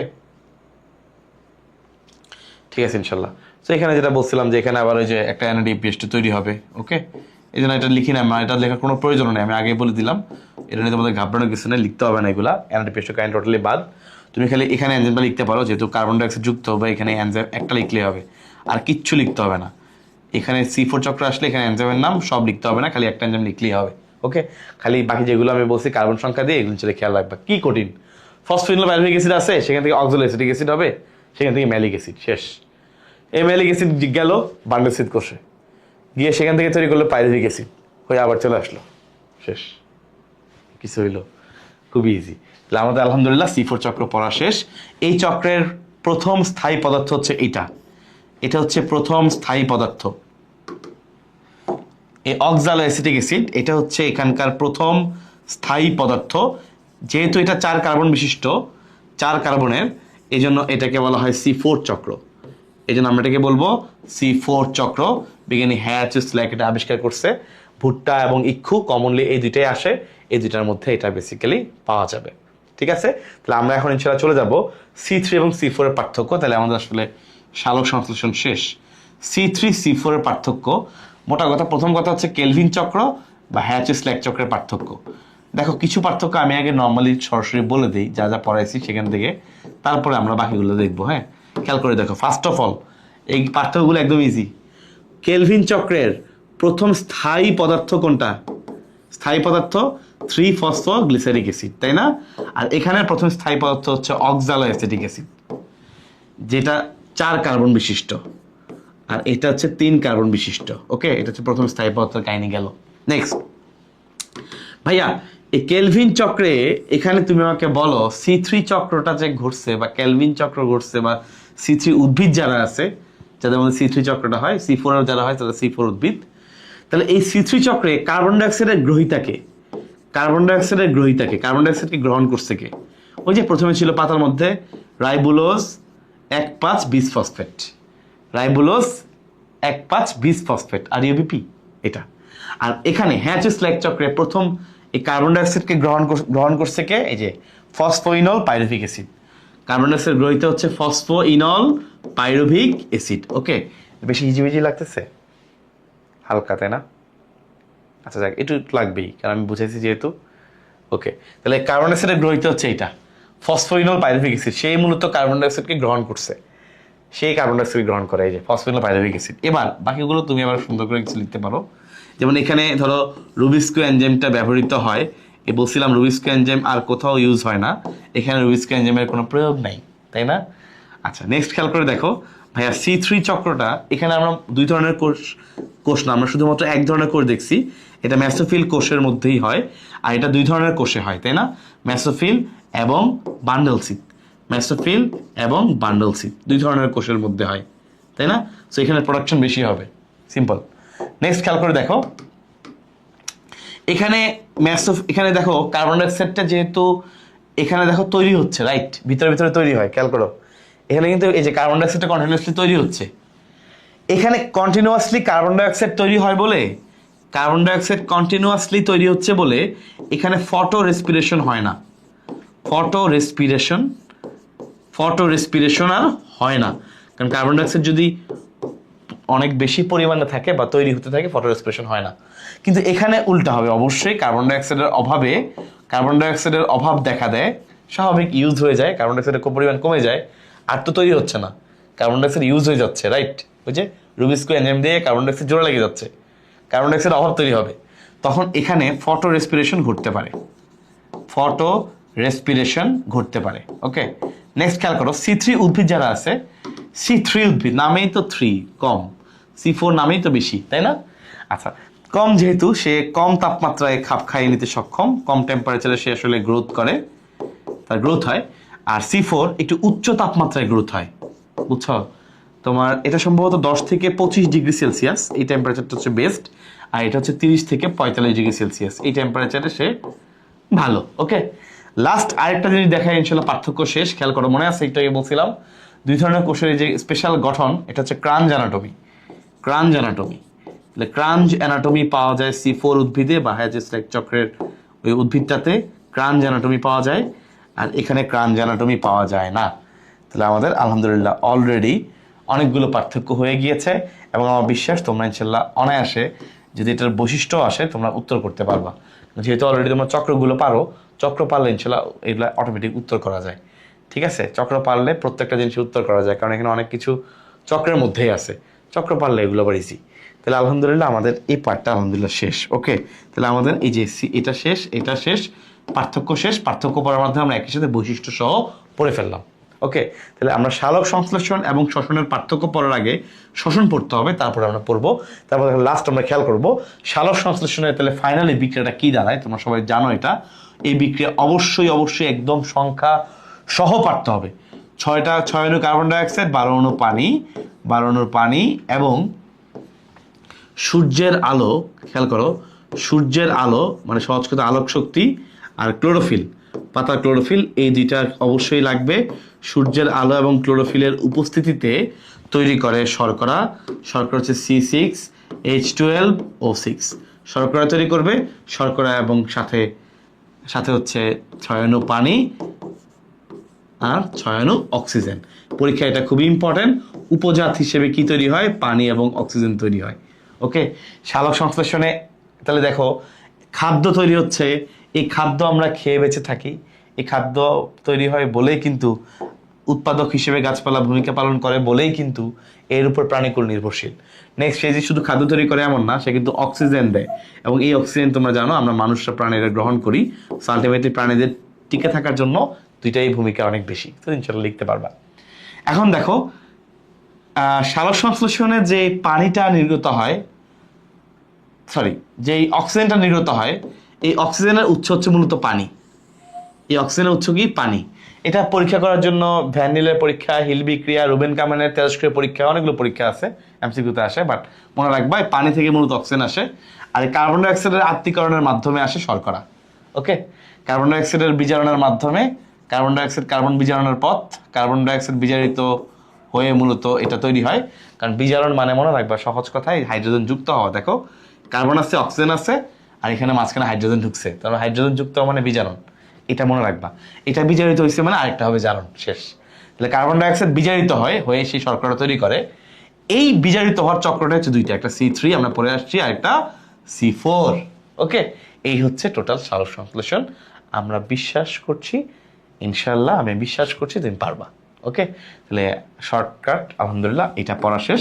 আমরা এখন ইনশাল্লাহ শুরু করব শ্বসন। ওকে ওকে সো শ্বসন থেকে এখানে প্রশ্নগুলো একদমই লিমিটেড। কিরকম জানো? শ্বসন থেকে একটা প্রশ্ন একদম শিওর তুমি পাবা, শিওর, একদম শিওর। সেটা হচ্ছে গ্লাইকোলাইসিস। মানে এটা মিস নাই, বুঝছো? তোমার অন্য কিছু মিস হতে পারে, এটা মিস হবে না। গ্লাইকোলাইসিস হচ্ছে এই অধ্যায়ের জন্য একদম 10 স্টার। এই অধ্যায়ের জন্য একদম 10 স্টার হচ্ছে গ্লাইকোলাইসিস, এটা মিস করার সুযোগ নেই। সেকেন্ডলি আমরা ক্রেবস চক্রটা পড়বো, এবং ক্রেবস চক্র থেকে এনজাইম বেশি একটা পড়তে হয় না। ক্রেবস চক্রের যদি তুমি মনে রাখতে পারো এটাই এনাফ। এবং এই মনে রাখার জন্য আমি একটা দারুণ ছন্দ দিব, যেটা তুমি ইনশাল্লাহ অনায়াসে মনে রাখতে পারবা। যেটা ছন্দটা একটা গল্পের লাইন, সুন্দর লাইন, তুমি খুব ইজিলি পারবা। এরপর এখানে এটিপির হিসাব এবং শ্বসনের গুরুত্ব, বুঝছো? শ্বসনের গুরুত্ব যখন বলবো, বুঝছো, শ্বসনের গুরুত্ব ওইটা আমি দেখাবো তোমাকে। গুরুত্ব বললে এখানে ক্রেবস চক্রের গুরুত্ব আসবে, ওখানে সবাত শ্বসনের গুরুত্ব আসবে, বাট মেইনলি শ্বসনের গুরুত্ব বলতে মেইনলি অবাত শ্বসনের গুরুত্বটা হচ্ছে মোস্ট ইম্পর্টেন্ট। এটাই মেইনলি পরীক্ষায় আসে। ওকে, আচ্ছা, ফার্স্ট অফ অল খেয়াল করে দেখো, শ্বসন দুই রকমের তোমরা জানো, একটা হচ্ছে সবাত শ্বসন আর একটা হচ্ছে অবাত শ্বসন। তাহলে শ্বসন হচ্ছে দুই রকমের, সবাত এবং অবাত। এখন এই যে সবাত এবং অবাত দুই রকমের শ্বসন, খেয়াল করে দেখো এই দুই রকমের যে শ্বসন, সবাত এবং অবাত, তোমরা সবাই জানো যে সবাত শ্বসন হচ্ছে অক্সিজেন লাগে, আর অবাত শ্বসন হচ্ছে অক্সিজেন লাগে না। লাগে না বলতে অক্সিজেনকে কাজে লাগানোর মতো কিছু নাই। লাগে না বলতে অক্সিজেনকে কাজে লাগাবার মতো কিছু নাই। ওকে, এই হচ্ছে কথা। তাহলে খেয়াল করো ফার্স্টে সবাত শ্বসন। আচ্ছা, সবাত শ্বসন খেয়াল করে দেখো, সবাত শ্বসনের বেলায় সিম্পল কথা, সবাত মানে অক্সিজেন লাগে। তাহলে এই সবাত শ্বসনের বিক্রিয়াগুলো হয় সাইটোপ্লাজমে, এবং একই সাথে অক্সিজেনকে কাজে লাগায় মূলত মাইটোকন্ড্রিয়া। অক্সিজেনকে কাজে লাগায় কে? মাইটোকন্ড্রিয়া। তাহলে সবাত শ্বসন হয় সাইটোপ্লাজমে এবং সবাত শ্বসন হয় মাইটোকন্ড্রিয়াতে। নেক্সট, অবাত শ্বসন, যেহেতু এখানে অক্সিজেন ব্যবহার হয় না, অক্সিজেনের কাহিনী বাদ, এই জন্য মনে রাখবা অবাত শ্বসন শুধুমাত্র সাইটোপ্লাজমে হয়, এখানে মাইটোকন্ড্রিয়া থাকে না।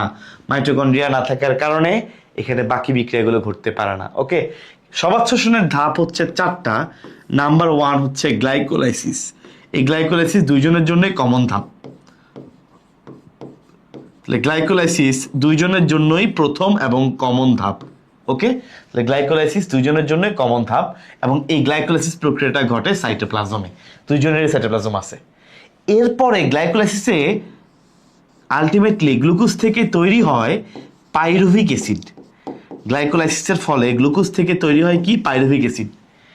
এটার সম্পূর্ণ জারণ ঘটে মাইটোকন্ড্রিয়ার মধ্যে, আর অসম্পূর্ণ জারণ ঘটে অবাধ শ্বসনের বেলায়।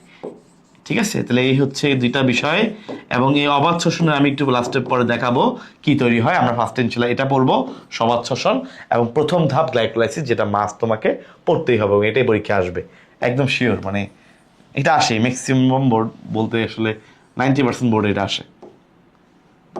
চলো দেখি ফার্স্টে glucose. Okay, so we are starting from glucose. Glucose তো তুমি দেখতে পাচ্ছ হচ্ছে গ্লুকোজ। গ্লুকোজ কত কার্বন? মনে রাখবা গ্লুকোজ 6 কার্বন, সবাই খুব সিম্পল ভাবে জানি, কিন্তু একটা জিনিস মনে রাখবা যে আমরা এখন যে বিক্রিয়াগুলো দেখাবো, এই বিক্রিয়াগুলো দেখানোর সময় একটা বিক্রিয়াতেও তুমি একমুখী উভমুখী এই চিহ্নগুলো তুমি দিবা না, একমুখী উভমুখী মার্কিংগুলো দিবা না, একদম লাস্টে গিয়ে আমরা এই মার্কিংগুলো দিব। হ্যাঁ, তাহলে এখন শুধুমাত্র দাগ দিয়ে যাবো। গ্লুকোজ থেকে তৈরি হবে, দেখো আমি একটু জায়গা রেখে রেখে লিখি, গ্লুকোজ থেকে তৈরি হবে গ্লুকোজ 6 ফসফেট। গ্লুকোজ থেকে তৈরি হবে গ্লুকোজ 6 ফসফেট। 6 ফসফেট মানে কি? গ্লুকোজের 6টা কার্বন, 6 নাম্বার কার্বনে ফসফেট মূলক যুক্ত হবে, তখন তার নাম হবে গ্লুকোজ 6 ফসফেট। তাহলে গ্লুকোজ 6 ফসফেট মানে গ্লুকোজের 6 নাম্বার কার্বনে ফসফেট মূলক যুক্ত হবে। ওকে, তখন নাম হবে গ্লুকোজ 6 ফসফেট। তাহলে গ্লুকোজের 6 নাম্বার কার্বনে যুক্ত হয়েছে ফসফেট। এই ফসফেট আসলো কোত্থেকে? তার মানে নিশ্চয়ই একটা এটিপি ভাঙছে, তার মানে একটা এটিপি ভাঙছে, এটিপি ভেঙে তৈরি হয়েছে এডিপি, আর ফসফেটটা এখানে যুক্ত হলো। এবং মনে রাখবা এটিপি ভাঙতে সহায়তা করে আয়নের নাম হলো ম্যাগনেসিয়াম আয়ন, ম্যাগনেসিয়াম 2+। এটিপিকে ভাঙতে সহায়তা করে কে? ম্যাগনেসিয়াম 2+। ওকে, আচ্ছা নেক্সট খেয়াল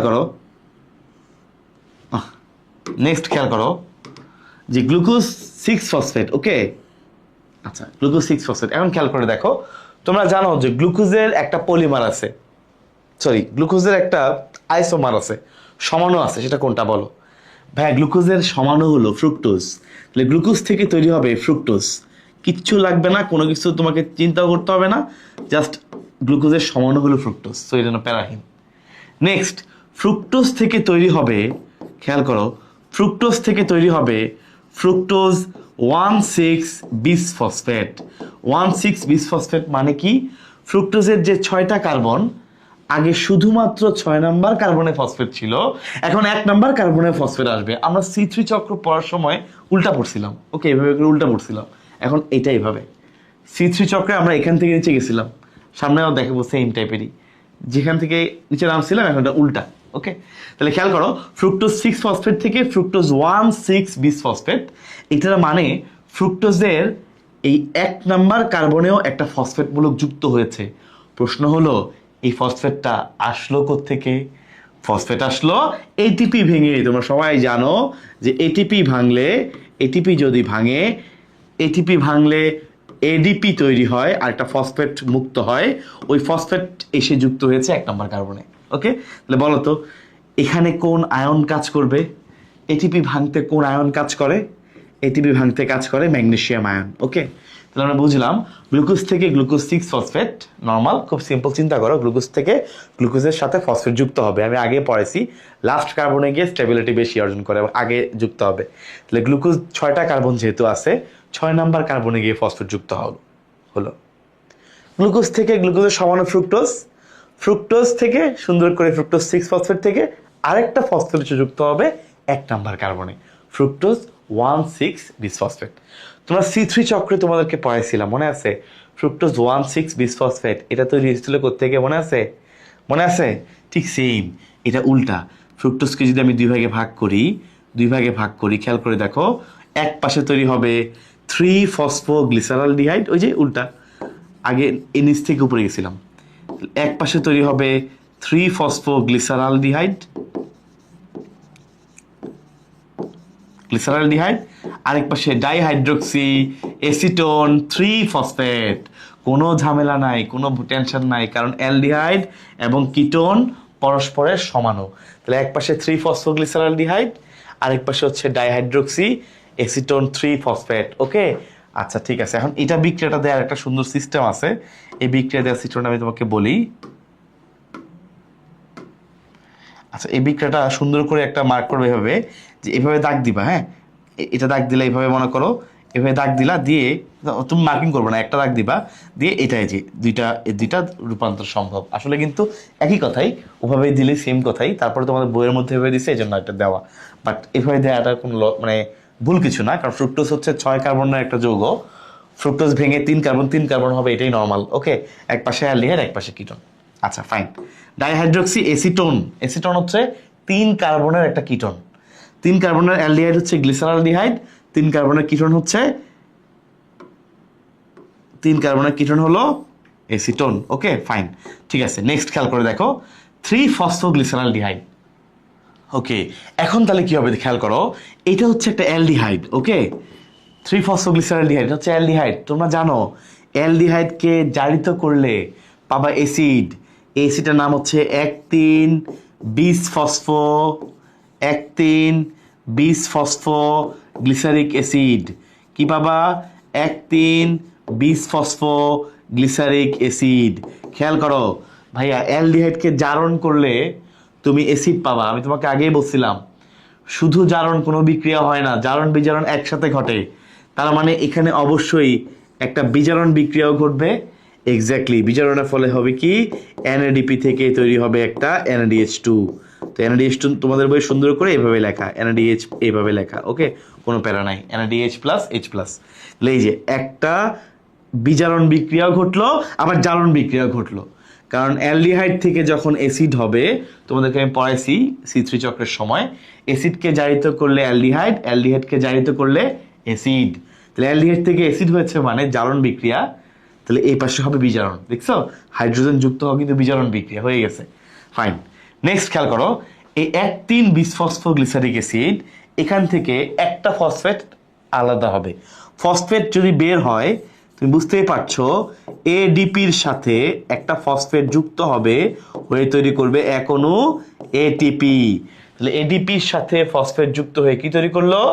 এটিপি তৈরি করলো। ওকে, এবার খেয়াল করো, আগেই তোমাকে পড়াইছিলাম, অলওয়েজ একটা ফসফেট থাকলে সেটা থাকবে লাস্ট কার্বনে, এরপর যদি আরেকটা আসে এটা হবে ফার্স্ট কার্বনে, তাই না?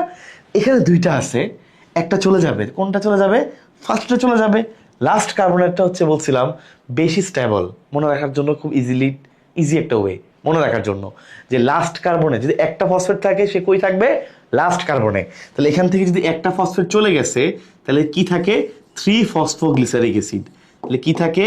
3-ফসফোগ্লিসারিক অ্যাসিড। কি থাকে? 3-ফসফোগ্লিসারিক অ্যাসিড। তাহলে আমরা আলটিমেটলি কি পেলাম? 3-ফসফোগ্লিসারিক অ্যাসিড। বাকিটা এখানে লিখছি, দেখো 3-ফসফোগ্লিসারিক অ্যাসিড। ওকে, আচ্ছা নেক্সট, 3-ফসফোগ্লিসারিক অ্যাসিড মানে 3 নম্বর কার্বনে ফসফেট মূলকটা আছে। এখন যদি এমন হয় কোন একটা মিউটেশন ঘটে, 3 নাম্বার কার্বন থেকে ফসফেট মূলকটা চলে যায় 2 নাম্বার কার্বনে, তাহলে এটাকে এক ধরনের মিউটেশন। এক্স্যাক্টলি আমরা পড়বো ওই ধরনেরই একটা এনজাইম, তখন তার নাম হয় 2-ফসফোগ্লিসারিক অ্যাসিড। তাহলে জাস্ট ফসফেট মূলকটা 3 নাম্বার কার্বন থেকে চেঞ্জ করে সে বেসিক্যালি কত নাম্বার কার্বনে গিয়েছে?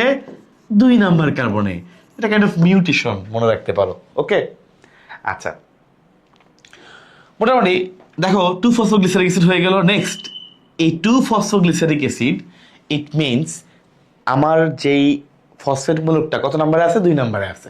ওকে ফাইন, এবার সেখান থেকে তৈরি হবে ইনলেজ এনজাইমের মাধ্যমে ফসফোইনল পাইরুভিক অ্যাসিড।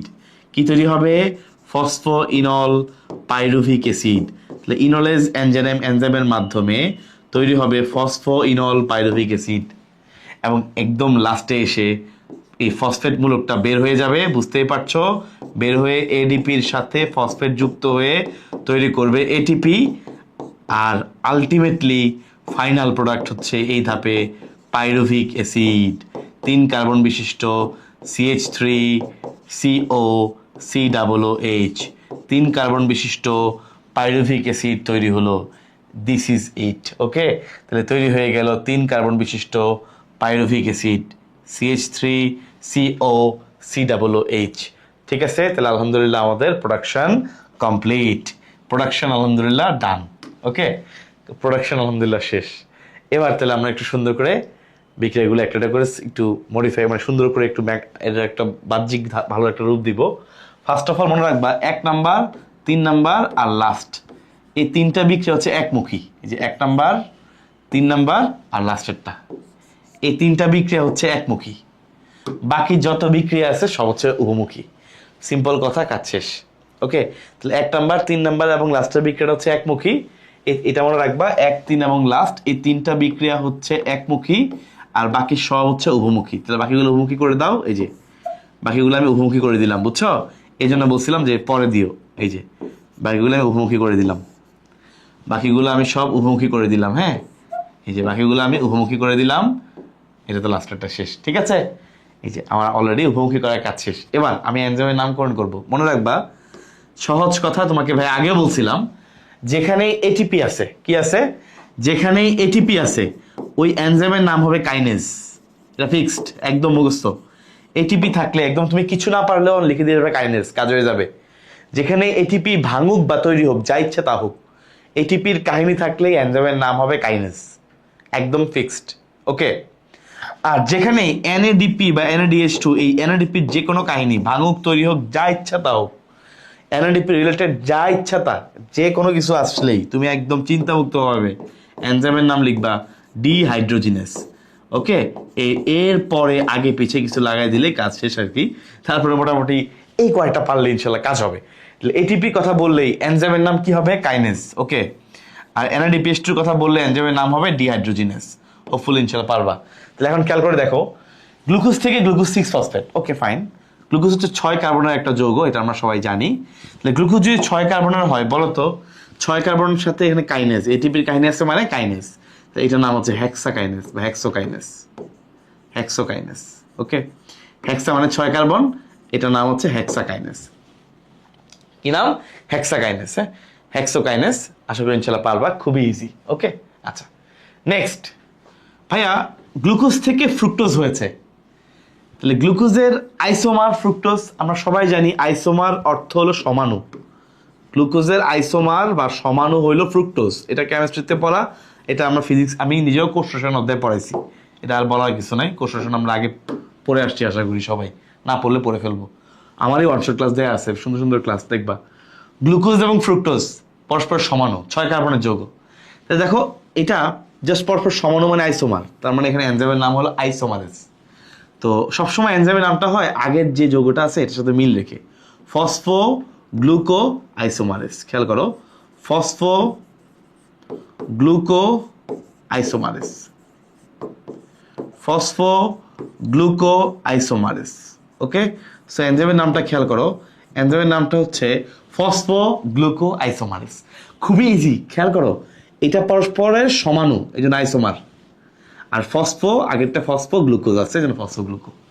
আচ্ছা নেক্সট দেখো, এটিপি আছে মানে চোখ বন্ধ করে কাইনেস। ওকে, কাইনেস শিওর, কাইনেস। এখন কাইনেসের মধ্যে কাহিনী আছে, কি কাহিনী একটু আগে পিছিয়ে লাগাইতে হবে। দেখো, ফসফো ফ্রুক্টো কাইনেস, নামটা খেয়াল করো, ফসফো ফ্রুক্টো, ফসফো ফ্রুক্টো কাইনেস, কাজ শেষ। ওকে, ফসফো ফ্রুক্টো কাইনেস, আমার এটা কাজ শেষ। নেক্সট খেয়াল করে দেখো, এবার এখানে জাস্ট তোমরা এর আগেও পড়ছিলা, এনজাইমের নামটা ছিল অ্যালডোলেস। অ্যালডোলেস ওই যে C3 চক্রের বেলা পড়ে আসছিলা, অ্যালডোলেস। আর এরা পরস্পরের সমাণু, তাহলে আইসোমারেস। মাঝখানে এইখানকার যে এনজাইমটার নাম হলো আইসোমারেস, কারণ এরা পরস্পরের সমাণু, এরা পরস্পরের সমাণু। ওকে, নেক্সট খেয়াল করে দেখো, এবার এখানে আসবো, NADH2 পেলেই এনজাইমের নাম কি হবে? পড়াইছি, বলেন। NADH2 পেলেই এনজাইমের নাম কি হবে? এনজাইমের নাম হবে ডিহাইড্রোজিনেস, রাইট? ডিহাইড্রোজিনেস। এখন দেখো, এই ডিহাইড্রোজিনেসের আগে জাস্ট সুন্দর করে তুমি কিছু ওই আগেরটা অনুযায়ী নাম লিখবা। আমি এখন না পুরোটা লিখবো না, আমি জাস্ট লিখবো ডিহাইড্রোজিনেস, বাকিটা তুমি ইনশাল্লাহ লিখবা ডিহাইড্রোজিনেস। সেটার আগে কি হবে দেখো, একটু পরে লিখো।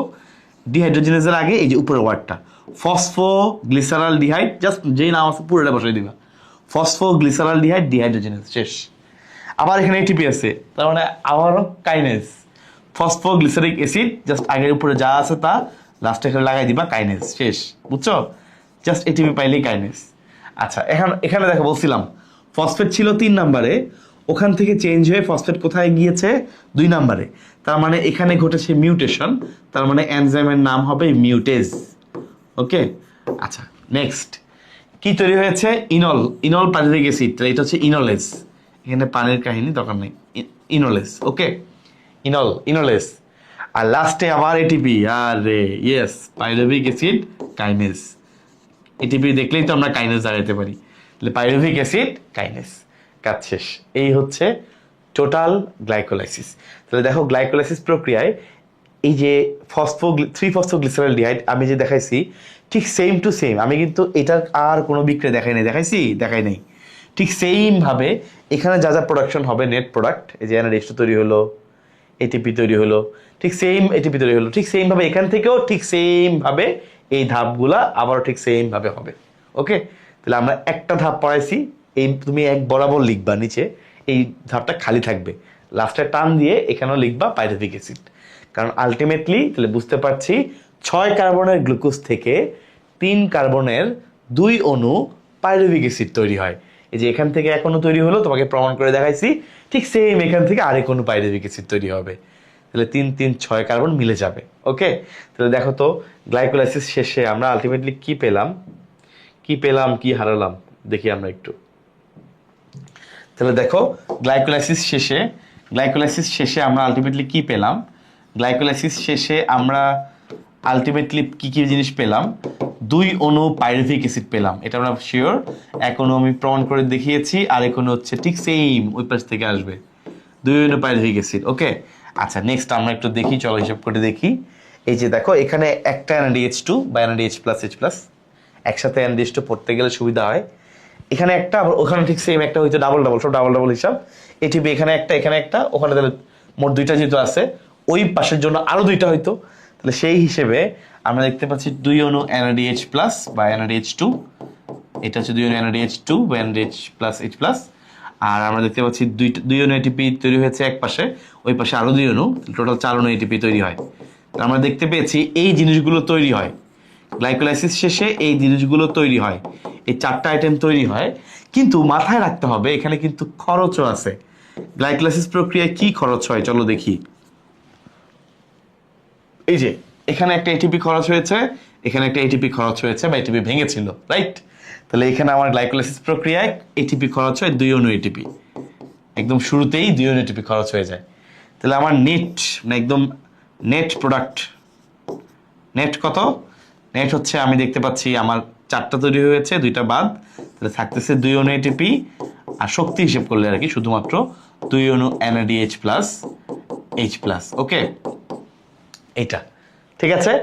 এবং এই যে NADH2, তোমাদেরকে বলে রাখি, 1 অণু NADH2 থেকে আমরা পাই নর্মালি 3 অণু এটিপি, বাট গ্লাইকোলাইসিসের এই যে NADH2, ওখান থেকে আমরা 3 অণু পাই না। গ্লাইকোলাইসিসের যে NADH2 আছে, এখান থেকে আমরা পাবো 2 অণু এটিপি। কেন? 1 অণু এটিপি কোথায় গেছে? যখন এই NADH2টা মাইটোকন্ড্রিয়ার ভিতরে প্রবেশ করতে যাবে, মাইটোকন্ড্রিয়ার ভিতরে ওকে ঢুকতে হবে, কারণ এটা হচ্ছে সাইটোপ্লাজমে পুরোটাই। মাইটোকন্ড্রিয়ার মধ্যে যখন সে ঢুকতে যাবে, ঢোকার সময় তার শক্তি খরচ হয়। এই জন্য আমরা বাকি সকল ক্ষেত্রে মাইটোকন্ড্রিয়ার ভিতরে যে NADH2 তৈরি হয়, ওইটা ভাঙাইলে আমরা 3 অণুই পাই, কিন্তু যেটা বাইরে থেকে মাইটোকন্ড্রিয়াতে ঢুকে এই NADH2টা, এর বেলায় আমরা শক্তি একটু কম পাই, কারণ শক্তি কিছুটা ইউজ হয়, খরচ হয়। এই জন্য আমরা এখানে শক্তি 2 অণু এটিপি দিয়ে গুণ করবো। তো ইলেকট্রন ট্রান্সপোর্ট চেইনের মধ্যে আমরা জিনিসটা পাবো 2 × 2 এটিপি, একটা করে খরচ হবে, তাহলে 4 এটিপি। তাহলে আমরা দেখো গ্লাইকোলাইসিস প্রক্রিয়া শেষে আমি যদি যোগ করতে চাই একটা, মানে আসলে গ্লাইকোলাইসিস প্রক্রিয়া শেষে এটা পেয়ে যাবে এমন না, ইলেকট্রন ট্রান্সপোর্ট চেইনের মাধ্যমে তারপর পাবো। তারপর আমি যোগ করি 2 আর এদিকে 4, মোট হচ্ছে টোটাল কত? তো আলটিমেটলি টোটাল দাঁড়াচ্ছে, সাব টোটাল হচ্ছে 6 অণু এটিপি আমি এখান থেকে আলটিমেটলি পাবো। হ্যাঁ, এবং এটা পাওয়ার জন্য কিন্তু শর্ত আছে। দেখো ইলেকট্রন ট্রান্সপোর্ট চেইন একদম লাস্টের ধাপটা, এটা হয় মাইটোকন্ড্রিয়াতে। সো আলটিমেটলি মাইটোকন্ড্রিয়া থাকতে হবে, মাইটোকন্ড্রিয়া না থাকলে কিন্তু এটা হবে না। হ্যাঁ, এই জন্য অবাধ শ্বসনের বেলায়, যেহেতু ওদের মাইটোকন্ড্রিয়া নাই ব্যাকটেরিয়ার, ওদের বেলায় আমরা এটা পাই না, শুধু এই 2 অণু এটিপি পাই, কারণ মাইটোকন্ড্রিয়া না থাকার কারণে এগুলো কোনো লাভ নাই। NADH2 ভাঙবে কোথায় গিয়ে ভাঙবে? NADH2 কে যে ভাঙাবা কেন্দ্রীয় ব্যাংক, ওই ব্যাংকই তো নাই, মাইটোকন্ড্রিয়া নাই, যেখানে গিয়ে NH2 কে ভাঙায় তুমি ATP নিবা, ওই কেন্দ্রীয় ব্যাংকই নাই, মাইটোকন্ড্রিয়াই নাই। ওকে, এই হচ্ছে গ্লাইকোলাইসিস। তাহলে এরপর দেখো নেক্সট, এই গ্লাইকোলাইসিসে এই যে পাইরুভিক অ্যাসিড তৈরি হলো, পাইরুভিক অ্যাসিড তৈরি হলো ভাই, দেখো এই পাইরুভিক অ্যাসিড থেকে পরবর্তীতে তৈরি হবে এসিটাইল কোয়ে। কি তৈরি হবে? এসিটাইল কোয়ে। খেয়াল করে দেখো, পাইরুভিক অ্যাসিড ছিল 2 অণু, এসিটাইল কোয়ে হবে 2 অণু, এবং পাইরুভিক অ্যাসিড ছিল 3 কার্বনের যৌগ, এসিটাইল কোয়ে হচ্ছে 2 কার্বনের যৌগ। তার মানে এখানে একটা করে কার্বন ডাইঅক্সাইড কমে গেছে। আসলে এখানে ওই একটা করে কার্বন ডাইঅক্সাইড, একটা করে কার্বন ডাইঅক্সাইড হিসেবে বের হয়ে গেছে। ওকে, তাহলে 3 কার্বন থেকে বুঝতেই পারছো 3 কার্বন থেকে 2 কার্বন কেমনে হলো, একটা করে কার্বন ডাইঅক্সাইড বের হয়ে গেছে। তাহলে 2 অণু থেকে এই যে 2 অণু কার্বন ডাইঅক্সাইড বের হলো। ঠিক আছে? আচ্ছা, এই ধাপে গিয়ে আরেকটা NADH2 তৈরি হয়। এই ধাপে গিয়ে আরেকটা NADH2 তৈরি হয়।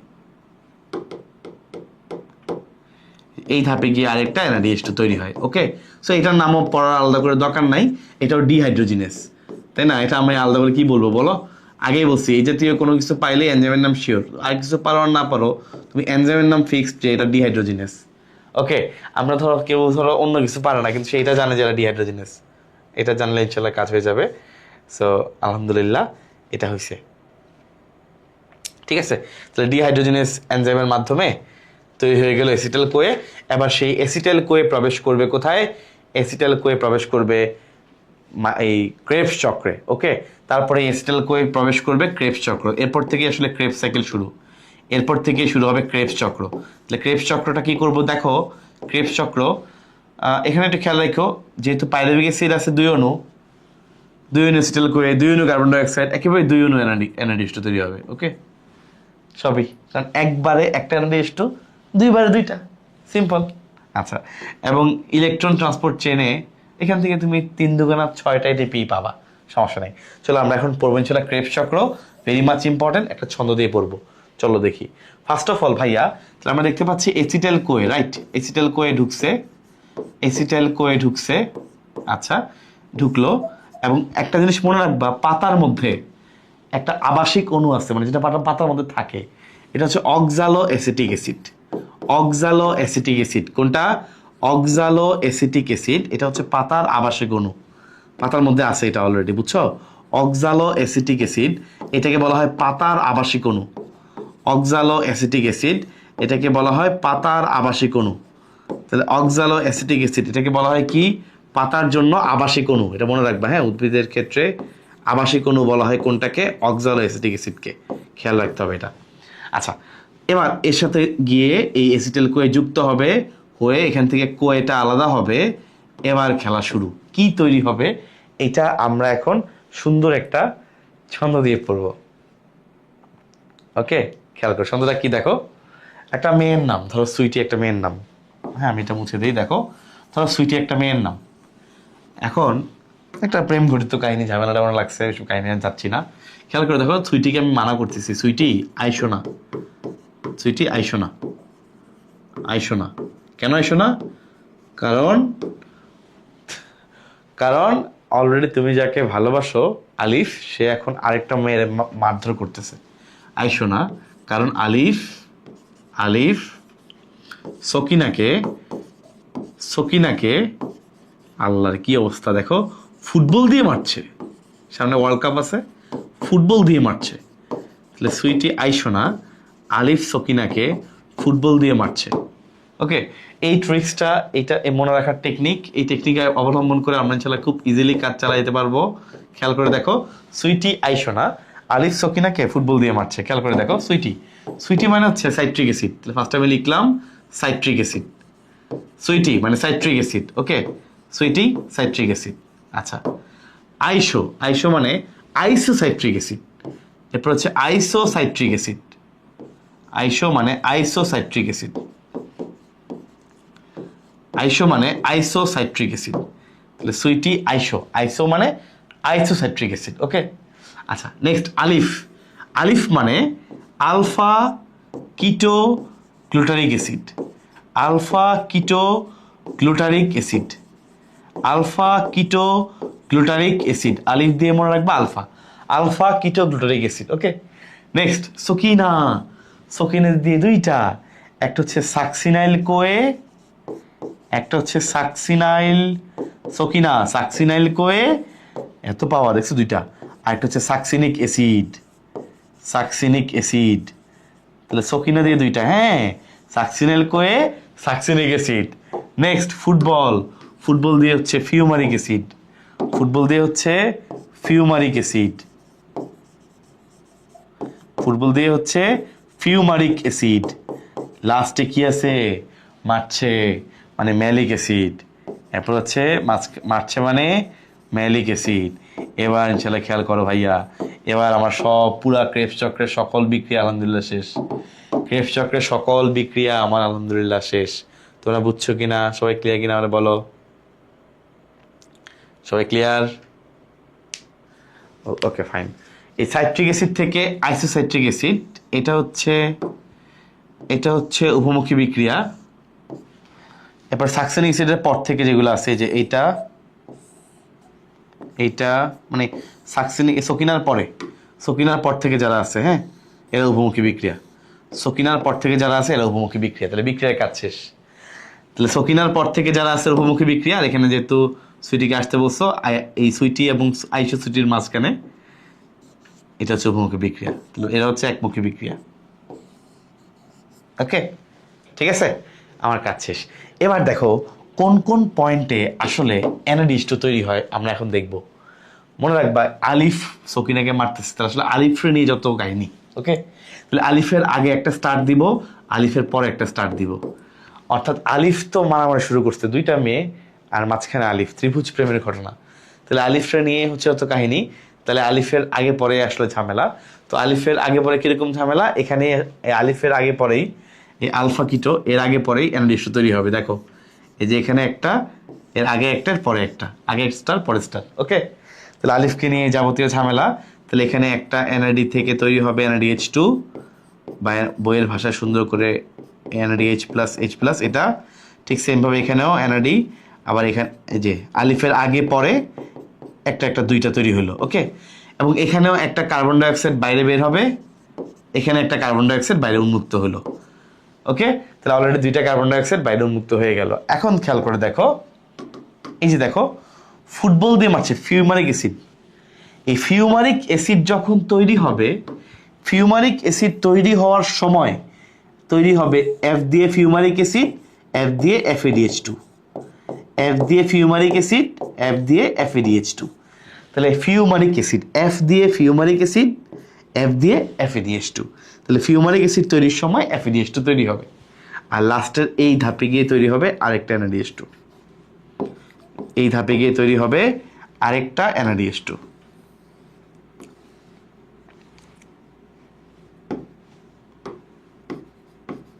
সংক্ষেপে লিখে ফেললাম NADH2। ওকে, ঠিক আছে, তাহলে লাস্টের এই ধাপে গিয়ে তৈরি হবে আরেকটা NADH2। তাহলে আমার দেখো এখানে আলটিমেটলি কয়টা NADH2 তৈরি হলো, একটা, এখানে একটা, এখানে একটা, টোটাল আমি 3টা NADH2 কিন্তু অলরেডি আমি পেয়ে গিয়েছি। ওকে, 3টা NADH2 আমি কিন্তু অলরেডি পেয়ে গিয়েছি। আমার মনে হয় না যে এটা নিয়ে আর কারো ডাউট আছে।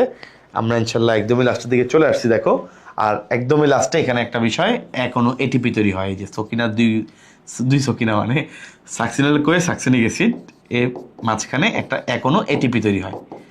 এই যে শেষ, মোটামুটি আমার কাজ শেষ। কার্বন ডাইঅক্সাইড 2 অণু এখান থেকে বের হবে, কারণ আগে ছিল এখানে একটা অ্যাসিটাইল কোয়ে ঢুকছে না, একটা অ্যাসিটাইল কোয়ে থেকে 2 অণু, তাহলে 2টা থেকে 4 অণু, শেষ, মোট 6 অণু হয়ে গেল, আগে 2 অণু ছিল। সো এই আমরা একটা অ্যাসিটাইল কোয়ের কাহিনী পড়লাম। তাহলে আমরা এনজাইমের নাম কিভাবে পড়বো, দেখো এই যে দেখো বলছিলাম NADH2 থাকলে তুমি আমাকে বলো এনজাইমের নাম কি হবে, আমাকে বলো এনজাইমের নাম কি হবে? ডিহাইড্রোজিনেস। এক্স্যাক্টলি, তাহলে আইসোসাইট্রেট ডিহাইড্রোজিনেস, আহামরি কিছু নাই, তাই না? উপরের সাথে মিল রেখে নাম লিখে দিলাম। এবার বলো এখানে NADH2 আছে, এনজাইমের নাম কি হবে? আলফা কিটো গ্লুটারেট ডিহাইড্রোজিনেস, উপরের সাথে মিল রেখে নামকরণ করে দিলাম, কাজ শেষ। ওকে, ইনশাল্লাহ। নেক্সট দেখো, নেক্সট হচ্ছে ATP আছে, এনজাইমের নাম কাইনেস, এটা নিয়ে আর ডাউট নাই, তাই না? আমরা জানি ATP কাহিনী হইলে এনজাইমের নাম কাইনেস। আচ্ছা নেক্সট, এই যে আবার NADH2 মতো আরেকটা আছে FADH2, যা আছে সমস্যা নাই, এই সেম কাহিনী, এটাও ডিহাইড্রোজিনেস, এনজাইমের নাম ডিহাইড্রোজিনেস। ওকে, এটার নামটা ঠিক আগের মতোই, আগের সাথে মিল রেখে, যেহেতু সাকসিনিক অ্যাসিড থেকে তৈরি হয়েছে সাকসিনেট ডিহাইড্রোজিনেস, এটার নাম কি হবে? এটাও ডিহাইড্রোজিনেস, ম্যালেট, ম্যালিক অ্যাসিড থেকে আসছে, ম্যালেট ডিহাইড্রোজিনেস। আমার কথা কি বুঝতে পারছো? একদম সিম্পল। NADH2 থাকলেই এনজাইমের নাম আমি আগে পড়াইছি ডিহাইড্রোজিনেস, ATP থাকলে এনজাইমের নাম কাইনেস। একদম চোখ বন্ধ করে নিশ্চিন্ত তুমি চলে দাগাইতে পারো, ঠিক আছে? এটা নিয়ে কোনো ঝামেলা নাই। খালি একটা জিনিস একটু খেয়াল রাখো, এই তোমার এখানকার এই কাইনেসের জায়গায় তোমাদের বই লেখা আছে সাকসিনাল কোয়ে সিনথেটেস, সাকসিনাল কোয়ে সিনথেটেস, এটা একটু আলাদা করে খেয়াল রাখতে পারো। যদিও পরীক্ষা হলে মনে না থাকলে কাইনেস লিখে দিলে অসুবিধা হবে না, কারণ ATP তৈরি হতে কাইনেস এনজাইম যে কোনো ক্ষেত্রে ভূমিকা পালন করে। এটা কাইনেস আসছে কাইনেটিক এনার্জি থেকে, ওই এখানে এনার্জির একটা বিষয় আছে 7.3 কিলো ক্যালোরি, তো এটা হতে পারে। তারপরে বইয়ের মধ্যে এখানে লিখে সাকসিনাল কোয়ে সিনথেটেস, মনে না থাকলে না লিখবা, আর মনে থাকলে ইনশাল্লাহ লিখে রাখবা। হ্যাঁ, সাকসিনাল কোয়ে সিনথেটেস, সিনথেটেস এরকম একটা এনজাইমের নাম লেখা আছে। আর লেখার যে অবস্থা, যাক ঠিক আছে। ওকে, এই হচ্ছে ক্রেবস চক্র। তাহলে একটা অ্যাসিটাইল কোয়ের কাহিনী আমরা পড়ে ফেললাম, বুঝতে পারছো? এখানে টোটাল অ্যাসিটাইল কোয়ে 2 অণু ঢুকবে, তাহলে এরকম দুইবার ঘটবে, ঠিক আছে? 2 অ্যাসিটাইল কোয়ে থেকে দুইবার ঘটবে। তাহলে আলহামদুলিল্লাহ এটা পড়া শেষ, ঠিক আছে? তাহলে চলো আমরা এখন দেখি যে ক্রেবস চক্র থেকে আলটিমেটলি আমরা কি পেলাম। বলো না যে কি পেলাম, কি হারালাম, চলুন দেখি। ক্রেবস চক্র কেন এত গুরুত্ব, কারণ আমরা কি পেলাম ক্রেবস চক্র থেকে, চলো দেখি, হিসাব করি। তাহলে আমরা ক্রেবস চক্র থেকে আসলে কি পেলাম, ক্রেবস চক্র থেকে আসলে কি পেলাম খেয়াল করো। ফার্স্ট অফ অল আমরা এখানে দেখি কি কি পাইছি, আমি একটু মার্ক করে দেই। এখানে একটা NADH2 দেখতে পাচ্ছি, এখানে আরেকটা, দুইটা, এখানে আরেকটা, তিনটা, এখানে একটা FADH2, এখানে একটা ATP, এই কয়টা জিনিসই পাইছি। তাহলে আমরা পেয়েছি 3 অণু NADH2, মানে এইভাবে আর কি। একটা পেয়েছি FADH2,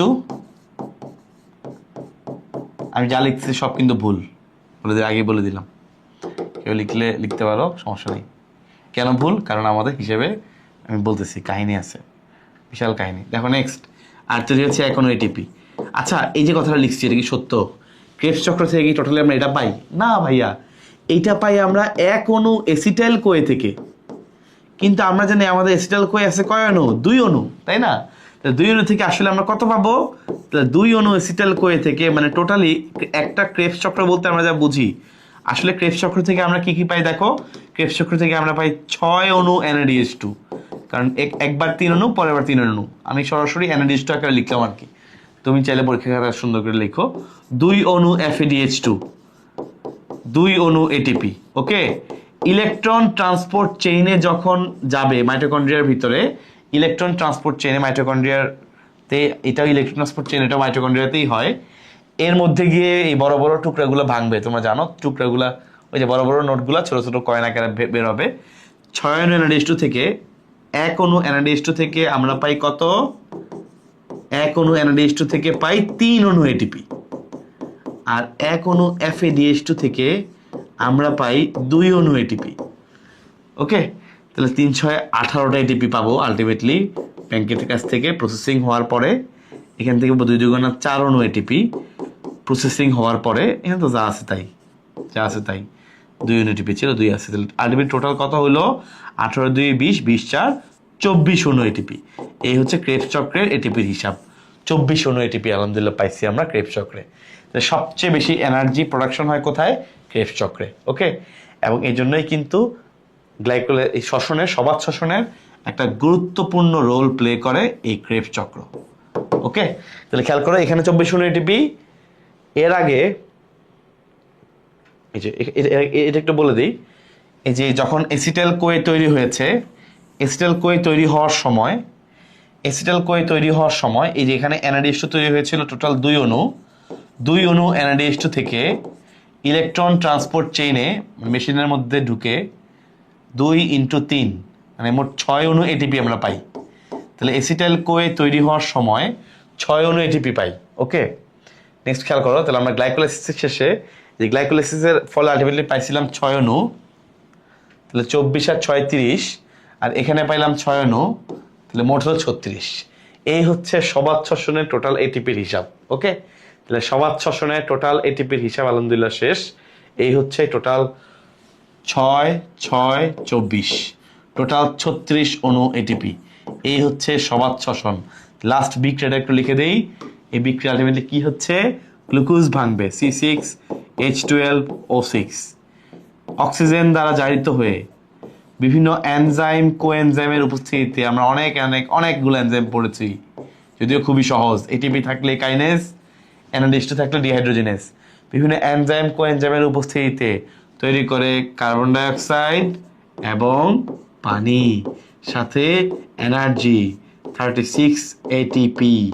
ওকে, এই হচ্ছে ভাইয়া হিসাব।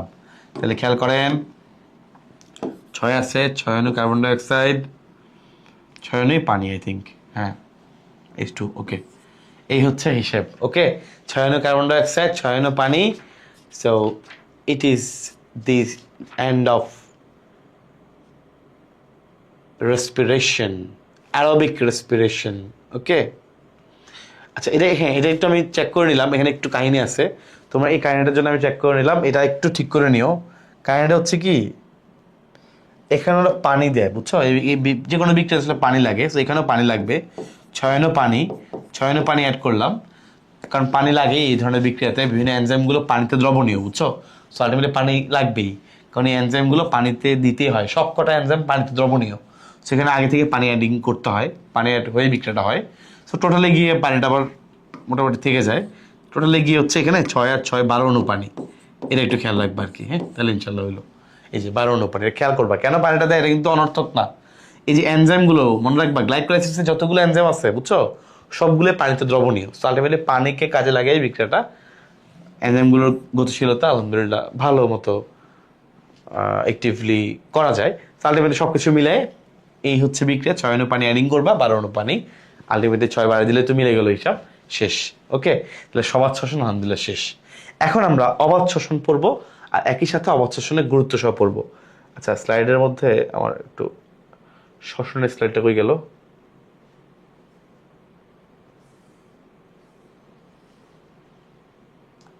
সালোক সংশ্লেষণের স্লাইড চলে আসছে, দাদা।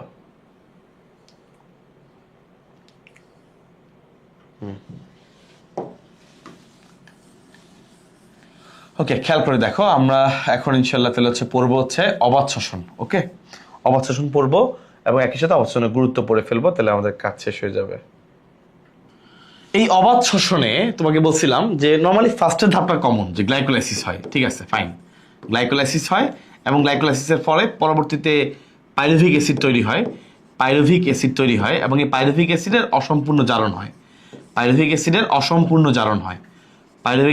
অসম্পূর্ণ জারণের ফলে আমাদের অবাধ শোষণটা শেষ হবে। অসম্পূর্ণ জারণ কেন হয়, কারণ এখানে মাইটোকন্ড্রিয়া নাই, যেমন ধরো যে কিছু ব্যাকটেরিয়া, ইস্ট, এসব জায়গায় খুবই নিম্ন শ্রেণীর, মানে নিম্ন অবস্থা, যে ওই ব্যাকটেরিয়া, ইস্ট, সহজ কথা যেসব মানে আদি কোষ টাইপের যেগুলো আছে এগুলোর মধ্যে হয়, আর যেসব জায়গায় মাইটোকন্ড্রিয়া হয় নাই, অবস্থা খুবই খারাপ ওসব আর কি।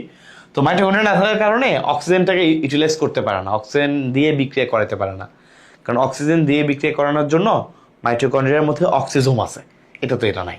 সো যাই হোক, পাইরুভিক অ্যাসিড অসম্পূর্ণ জারণ হয়। এখন দেখো, দুই ধরনের বিক্রিয়া হইতে পারে, বুঝছো, খেয়াল করো।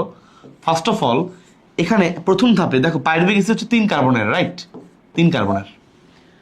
কখনো কখনো ইথাইল অ্যালকোহল তৈরি হতে পারে, অথবা আরেক ধরনের বিক্রিয়া আছে যেখানে ল্যাকটিক অ্যাসিড তৈরি হতে পারে। দুইটা বিক্রিয়া, ল্যাকটিক অ্যাসিড তৈরি হতে পারে, আর একটা হচ্ছে ইথাইল অ্যালকোহল তৈরি হতে পারে। এখন আমরা কিভাবে বুঝবো উদ্দীপক দেখে আমাদের উদ্দীপকের মধ্যে কি বলছে, এ বি হয়ে দিবে, কিভাবে চিনবো? খেয়াল করে দেখো, পাইরুভিক অ্যাসিড হচ্ছে 3 কার্বন, ইথাইল অ্যালকোহল হচ্ছে 2 কার্বনের অ্যালকোহল, তাই না, ইথানল, এটা 2 কার্বনের একটা যৌগ, আর ল্যাকটিক অ্যাসিড 3 কার্বনের যৌগ। তো যখন ল্যাকটিক অ্যাসিড তৈরি হবে, তাহলে পাইরুভিক অ্যাসিডও 3 কার্বন, ল্যাকটিক অ্যাসিডও 3 কার্বন, কার্বন মিলে গেছে, অন্য কিছু আর তৈরি হবে না। কিন্তু ইথাইল অ্যালকোহল যখন তৈরি হবে, pyruvic acid 3 carbon, ethyl alcohol 2 carbon, একটা কার্বন শর্ট, ওই শর্ট জায়গা এই যে একটা কার্বন ডাই অক্সাইড হিসেবে বের হবে। তাহলে উদ্দীপকে যদি এ প্লাস কার্বন ডাই অক্সাইড দেয়, তুমি বুঝবা যে এ বলতে বোঝানো হয়েছে ইথাইল অ্যালকোহলকে, আর যদি শুধু এ কার্বন ডাই অক্সাইড দেয় নাই, তাহলে উত্তর হবে ল্যাকটিক অ্যাসিড। এবং এখানে ওই গ্লাইকোলাইসিস প্রক্রিয়াতে যে 2 অণু এটিপি তৈরি হয়েছিল, এই 2 অণু এটিপি হচ্ছে তার আলটিমেটলি শক্তির হিসাব, বুঝছো? এই 2 অণু এটিপি মানে হচ্ছে 1 অণু এটিপি হচ্ছে 10 কিলো ক্যালোরি, সেই হিসেবে 2 অণু এটিপি মানে হচ্ছে 20 কিলো ক্যালোরি। এই অল্প পরিমাণ শক্তি এখানে তৈরি হয়, কিছু করার নাই। মাইটোকন্ড্রিয়া তো নাই, সো এখানে NADH2 বা বাকিগুলো যে প্রসেসিং হবে, সব বিক্রিয়া হবে, সুযোগ নাই। ইলেকট্রন ট্রান্সপোর্ট চেইন হওয়ার সুযোগই নাই, মাইটোকন্ড্রিয়া নাই। সো আলটিমেটলি 20 কিলো ক্যালোরি 2 অণু এটিপি। ওই যে তুমি বলতে পারো ভাই NADH2 তৈরি হয়েছিল, হ্যাঁ হোক না, কি হয়েছে, কাজে লাগবে না, কারণ NADH2 কে যে ভাঙাবো কেন্দ্রীয় ব্যাংকই নাই, মাইটোকন্ড্রিয়ায় নাই, ভাঙানোর মতো মেশিনটাই নাই। বুঝছো? তাহলে ইনশাল্লাহ আমরা পারবো। This is it. ওকে, এখন আমরা চলবো, মানে আমরা পড়বো হচ্ছে অবাধ শোষণের ব্যবহার। অবাধ শোষণের ব্যবহার, অবাধ শোষণের ব্যবহার খেয়াল করো ভাইয়া, খেয়াল করো। অবাধ শোষণের ব্যবহার পরীক্ষার জন্য ইম্পর্টেন্ট, কারণ এটা খুবই মানে ভালো মতো পরীক্ষা আসে। ফার্স্ট অফ অল, এই অবাধ শোষণ হচ্ছে ফার্মেন্টেশন, মানে এই বলো না ইস্টের ফার্মেন্টেশন। এই ইস্টের ফার্মেন্টেশনটা খুবই ইম্পর্টেন্ট, কারণ এই ইস্টের ফার্মেন্টেশনের মাধ্যমে পাউরুটি শিল্পে পাউরুটিকে ফোড়ানো হয়। তাহলে পাউরুটি শিল্পে বা আমাদের বেকারি শিল্পে কিন্তু এটা বেশ ভালো কাজে দেয়। তাহলে পাউরুটি বা বেকারি শিল্পে এই ফার্মেন্টেশন প্রক্রিয়াকে ব্যবহার করা হয়। ঠিক আছে, নেক্সট হচ্ছে মদ শিল্পে। মদ শিল্পে এই ফার্মেন্টেশনের মাধ্যমে বিভিন্ন ধরনের মদ তৈরি করা হয়। যেমন হচ্ছে তোমার দেখবে তোমাদের বইয়ে লেখা আছে আঙ্গুরের রস থেকে ওয়াইন, আপেলের রস থেকে হচ্ছে সিডার। ওকে, আচ্ছা ঠিক আছে। নেক্সট হচ্ছে এই অ্যালকোহল তৈরি করা হয় বলতে কি, মদ শিল্প বা এটা হচ্ছে সরাসরি অ্যালকোহল তৈরি। কোন অ্যালকোহল? Ethyl alcohol. বুঝছো? শর্করার সাথে বিক্রিয়া করে, শর্করার সাথে ইস্টের ফার্মেন্টেশন করে ইথাইল অ্যালকোহল তৈরি করা হয়। শর্করার সাথে ইস্টের ফার্মেন্টেশন করে, শর্করার সাথে ইস্টের ফার্মেন্টেশন করে, ইস্টের ফার্মেন্টেশন করে ইথাইল অ্যালকোহল তৈরি করা হয়। ইথাইল অ্যালকোহল, বুঝছো? ইথাইল অ্যালকোহল তৈরি করা হয়। নেক্সট খেয়াল করে দেখো, দুধ শিল্পে বা দুগ্ধ শিল্পে এই দুধের মধ্যে বিভিন্ন ব্যাকটেরিয়া দেওয়া হয়। যেমন ধরো ল্যাক্টোবেসিলাস, ল্যাক্টো মানে দুধের শর্করা। এই ধরনের ব্যাকটেরিয়াগুলো দুধের মধ্যে ফার্মেন্টেশন করে দুধ থেকে দই তৈরি করে। কি তৈরি করে? দই। ওকে, তাহলে এই দুধের শিল্প বা দুগ্ধ শিল্পে ইউজ করা হয়, দুগ্ধ শিল্পে ইউজ করা হয়। ওকে, নেক্সট চা, কফি, তামাক এগুলো প্রক্রিয়াজাতকরণে ইউজ করা হয়, বেসিলাস ম্যাগাথেরিয়াম। চা, কফি, তামাক এসব শিল্পে, চা, কফি, তামাক শিল্পে এগুলো প্রক্রিয়াজাতকরণে ইউজ করা হয়। বেসিলাস ম্যাগাথেরিয়াম নামে একটা ব্যাকটেরিয়া আছে, ওইটা ইউজ করা হয়। আচ্ছা, তাহলে ইস্টের ফার্মেন্টেশন, বেকারি শিল্প গেল, মদ শিল্প গেল, অ্যালকোহল তৈরি গেল, হ্যাঁ অ্যালকোহল তৈরি গেল। নেক্সট হচ্ছে দুগ্ধ শিল্প গেল, চা, কফি, তামাক শিল্প গেল। এরপর হচ্ছে আরও কিছু আছে, আয়ুর্বেদিক শিল্প, মাছ মাংসের এখানে, হ্যাঁ মাছ মাংস তৈরিতে বিভিন্ন কৃত্রিমভাবে তৈরি করা হয়। ভিটামিন তৈরিতে, ভিটামিনটা একটু খেয়াল রাখতে পারো, এটা খুবই important. Vitamin B1, vitamin B2 এগুলো তৈরি করা হয়, বুঝছো? ভিটামিন B1, ভিটামিন B2 এই সকল ভিটামিন তৈরি করা হয়। এটাও খুব ভালো একটা রোল প্লে করে। তাহলে ভিটামিন B1, ভিটামিন B2 ইত্যাদি নানা ধরনের ভিটামিন তৈরি করে। হ্যাঁ, মোটামুটি অলরেডি অনেকগুলো পয়েন্ট হয়ে গেছে। তুমি চাইলে আরও পয়েন্ট লিখতে পারো। বিভিন্ন জাপান টাপান এগুলোতে বিভিন্ন স্পেশাল আইটেমের মাছের বিভিন্ন ডিশ থাকে, তোমরা জানো। সো মাছ মাংস শিল্প ইউজ করা হয়, মাছ মাংস শিল্পে ইউজ করা হয়।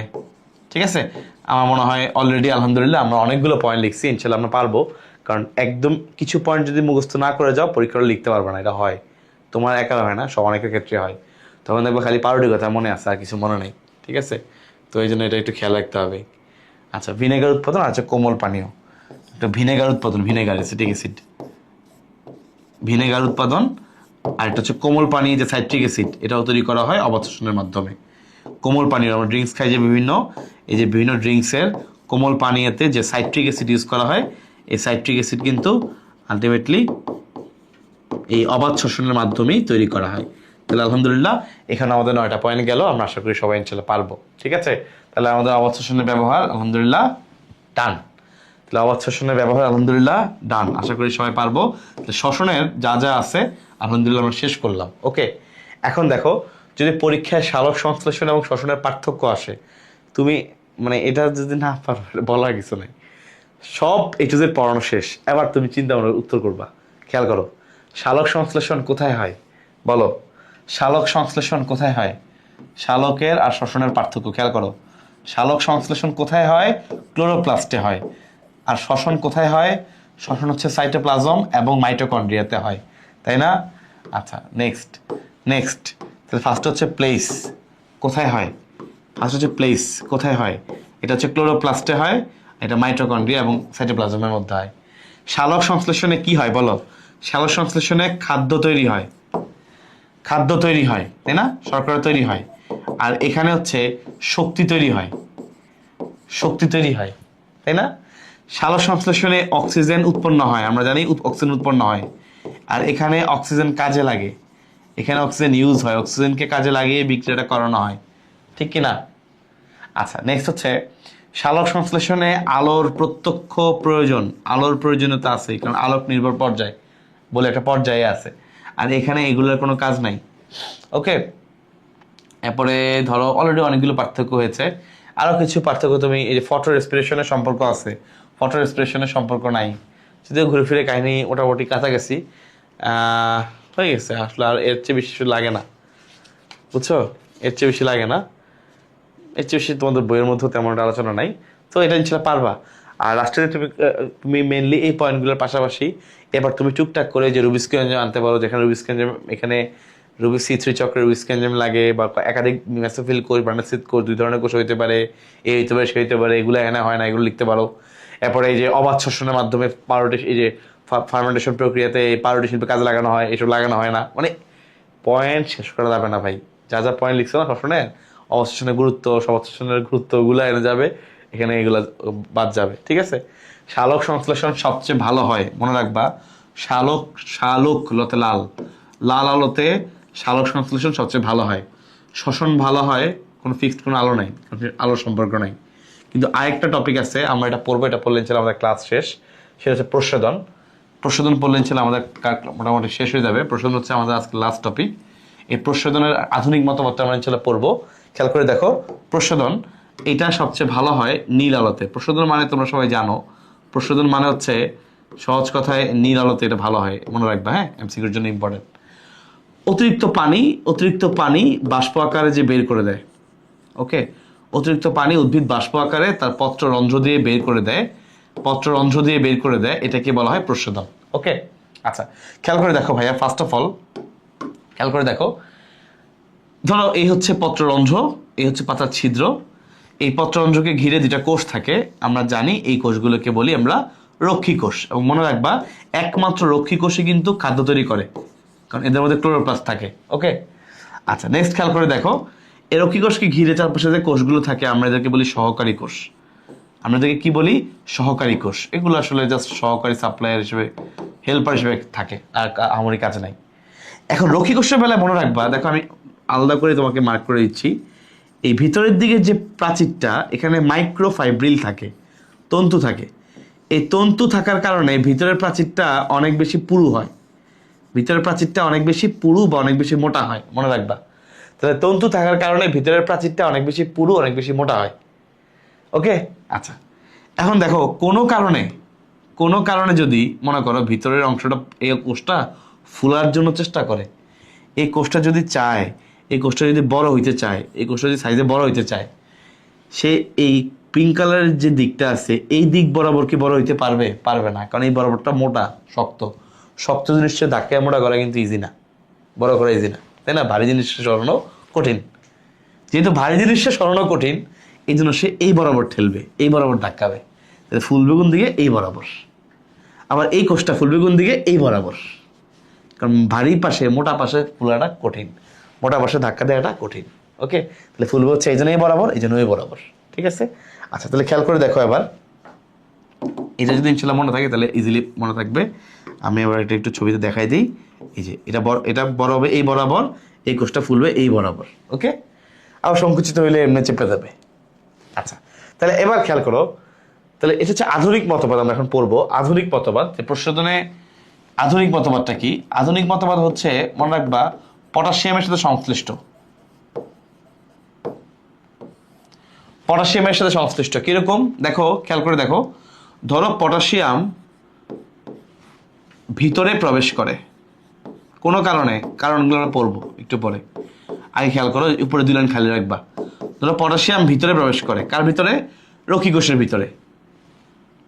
ধরো পটাশিয়াম ভিতরে প্রবেশ করেছে, কার ভিতরে?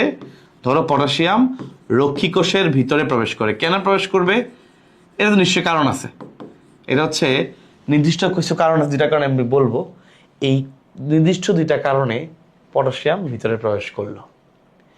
পটাশিয়াম ভিতরে প্রবেশ করবে যখন, খেয়াল করে দেখো, আসলে মানে পটাশিয়াম তো নিজে নিজে প্রবেশ করতে পারবে না, দুইটা কারণ আছে। কারণের এই যে কিছু রিসেপ্টর, পটাশিয়ামকে ভিতরে ঢুকানোর জন্য কিছু রিসেপ্টর এরা উদ্দীপিত হয়, কিছু রিসেপ্টর উদ্দীপিত হয়।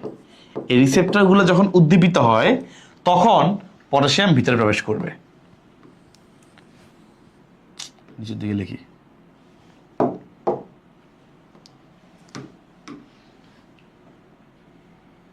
খেয়াল করো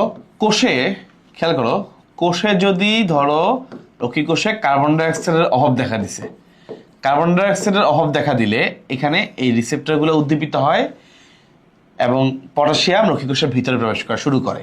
তাহলে পটাশিয়াম যে কোষের ভিতরে ঢুকবে তার কিছু কারণের মধ্যে একটা হচ্ছে কোষে যদি কার্বন ডাইঅক্সাইডের অভাব হয়। নেক্সট, আলোক বর্ণালীর নীল অংশটা এই রিসেপ্টরগুলোকে উদ্দীপিত করে। আলোক বর্ণালীর নীল অংশ রিসেপ্টরগুলোকে উদ্দীপিত করে, তখন পটাশিয়াম রক্ষী কোষের ভিতরে প্রবেশ করে। এখন দেখো, রক্ষী কোষের ভিতরে যদি পটাশিয়াম ঢুকে, পটাশিয়াম হলো দ্রব, এক্সট্রা করে অনেকগুলো দ্রব ঢুকছে, স্বাভাবিকভাবেই দ্রবটাকে ব্যালেন্স করার জন্য দ্রাবকও ঢুকবে, কারণ সবাই চায় সবসময় ঘনত্ব যেন সেম থাকে। তাহলে ধরো আমার এখানে একটা কোষ, বাইরে থেকে পটাশিয়াম ঢুকছে 5টা, তাহলে পটাশিয়াম 5টাকে দ্রবীভূত করার জন্য বাইরে থেকে 5 অণু পানিও ঢুকবে। ওকে, তাহলে পটাশিয়াম ভিতরে প্রবেশ করা মানে ভিতরে পানিও ঢুকবে, H2O প্রবেশ করবে। ওকে, কেন? কারণ পটাশিয়াম ভিতরে ঢুকা মানে দ্রবের ঘনত্ব বেড়ে গেছে, রাইট? পটাশিয়াম ভিতরে ঢুকা মানে দ্রবের ঘনত্ব বেড়ে গেছে, এটাকে ব্যালেন্স করার জন্য দ্রাবক ঢুকবে, এই যে পানি ঢুকবে, দ্রাবক ঢুকবে। ওকে, পানি ঢুকলে কি আমরা এটাকে বলি অন্ত অভিস্রবণ। ভিতরে ঢুকা মানে অভিস্রবণ হয়েছে অন্ত মানে ভিতরের দিকে, তাহলে অন্ত অভিস্রবণ হলো, রাইট? পানি ঢুকলো মানে অন্ত অভিস্রবণ হলো। এখন পানি যে ভিতরে ঢুকছে, কোষটাকে ফুলে যাবে না? তাহলে রক্ষী কোষ কি ফুলে যাবে, রাইট? রক্ষী কোষ ফুলে যাবে। এই রক্ষী কোষটা ফুলবে কোন দিকে বলো? ভিতরের দিকে নাকি বাইরের দিকে? তুমি আমাকে বলো, মাত্র পড়ে আসছি। রক্ষী কোষ কোন দিকে ফুলে যাবে, ভিতরের দিকে নাকি বাইরের দিকে? এই ভিতরের দিকে ফুলে সম্ভব না, কারণ ভিতরের দিকটা পুরু, সে বাইরের দিকে ধাক্কা দেবে, বাইরের দিকে ফুলবে, যে বাইরের দিকে, দুই পাশে, এটাই পাশে এটাই পাশে, বাইরের দিকে ফুলবে। ওকে, রক্ষী কোষ বাইরের দিকে ফুলবে। তাহলে বাইরের দিকে বুঝতে পারছো ফুলে যাবে মানে অটোমেটিক বুঝতে পারছো যখন বাইরের দিকে যাবে মাঝখানে ছিদ্রটা ওপেন হয়ে যাবে, পত্ররন্ধ্র খুলে যাবে, পত্ররন্ধ্র খুলে যাবে। ওকে, শেষ। এই হচ্ছে পত্ররন্ধ্র খোলা। আর বন্ধ কখন হবে?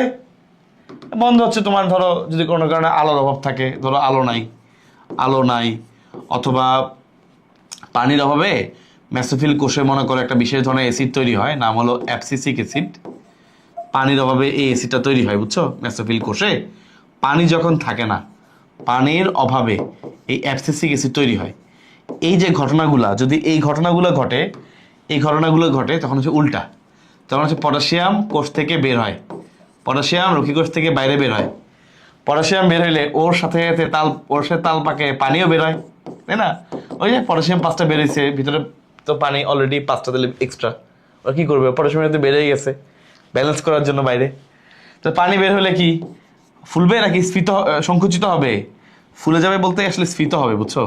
সুন্দর মার্জিত ভাষা হলে স্ফীত হবে, ফুলে যাবে এটা আমি তোমাকে বোঝানোর স্বার্থে লিখছি। পটাশিয়াম বাইরে যদি পানি যদি বাইরে বের হয়, পানি কমে গেছে, সংকুচিত হবে, তাহলে রক্ষী কোষ সংকুচিত হবে, তাই না?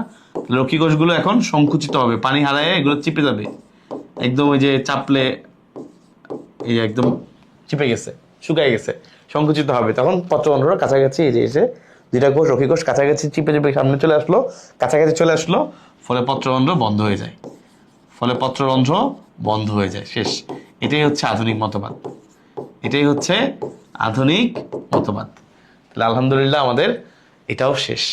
প্রশ্নোত্তরের আধুনিক মতবাদটাও আমাদের একটা গুরুত্বপূর্ণ সাজেশনের অংশ। আশা করি ইনশাল্লাহ সবাই পারবো এবং এটা পারাটাও খুব জরুরি। তাহলে আমরা পড়লাম প্রশ্নোত্তরের আধুনিক মতবাদ। হ্যাঁ, প্রশ্নোত্তরের আধুনিক মতবাদ এটাও আমাদের সাজেশনের অংশ, কারণ কিছু কিছু জায়গায় এটা আসছে, খুব বেশি আসছে এমন না, বাট আধুনিক মতবাদটা ইনশাল্লাহ দেখবো। আর প্রত্যেকটা জিনিসে আমরা ওই যে বিভিন্ন নিয়ামকগুলো পাতা বাড়লে কমলে কি হয়, বই থেকে রিডিং দিব, কারণ এমসিকিউর জন্য যেরকম ইম্পর্টেন্ট, টুকটাক কিছু কিছু জায়গায় হচ্ছে এটা খুব বেশি ইম্পর্টেন্ট এমন না, বাট কিছু কিছু জায়গায় আসে। মানে এগুলো এত সহজ, এই যে পাতা বাড়লে এরা বাড়বে, কমলে কমবে, এইসব জিনিস একবার যদি তোমার বই থেকে রিডিং পড়া থাকে বিভিন্ন প্রভাবকগুলা, তাহলে তখন ইনশাল্লাহ ইজিলি তুমি যে কোনোটাই পরীক্ষা অ্যান্সার করতে পারবা। এই জন্য এটা এমসিকিউর জন্য হলেও তুমি একবার রিডিং দিবা, এটা তোমার সিকিউরতেও কাজে লাগবে একদম বিপদের মুহূর্তে, যদি ইনকেস ওটা চলে আসে। তো আমাদের আলহামদুলিল্লাহ এই পুরো অধ্যায়ের একদম গোছানো ওয়ান শটটা আলহামদুলিল্লাহ আজকে আবার শেষ হলো। আশা করছি ইনশাল্লাহ তোমাদের এই ক্লাসটি কাজে লাগবে। হামিম ভাইয়ের পক্ষ থেকে তোমার জন্য অনেক অনেক শুভকামনা। সবাই অনেক ভালো থাকো, অনেক অনেক সুস্থ থাকো, ভালো মতো পড়াশোনা করো। আল্লাহ হাফিজ, আসসালামু আলাইকুম।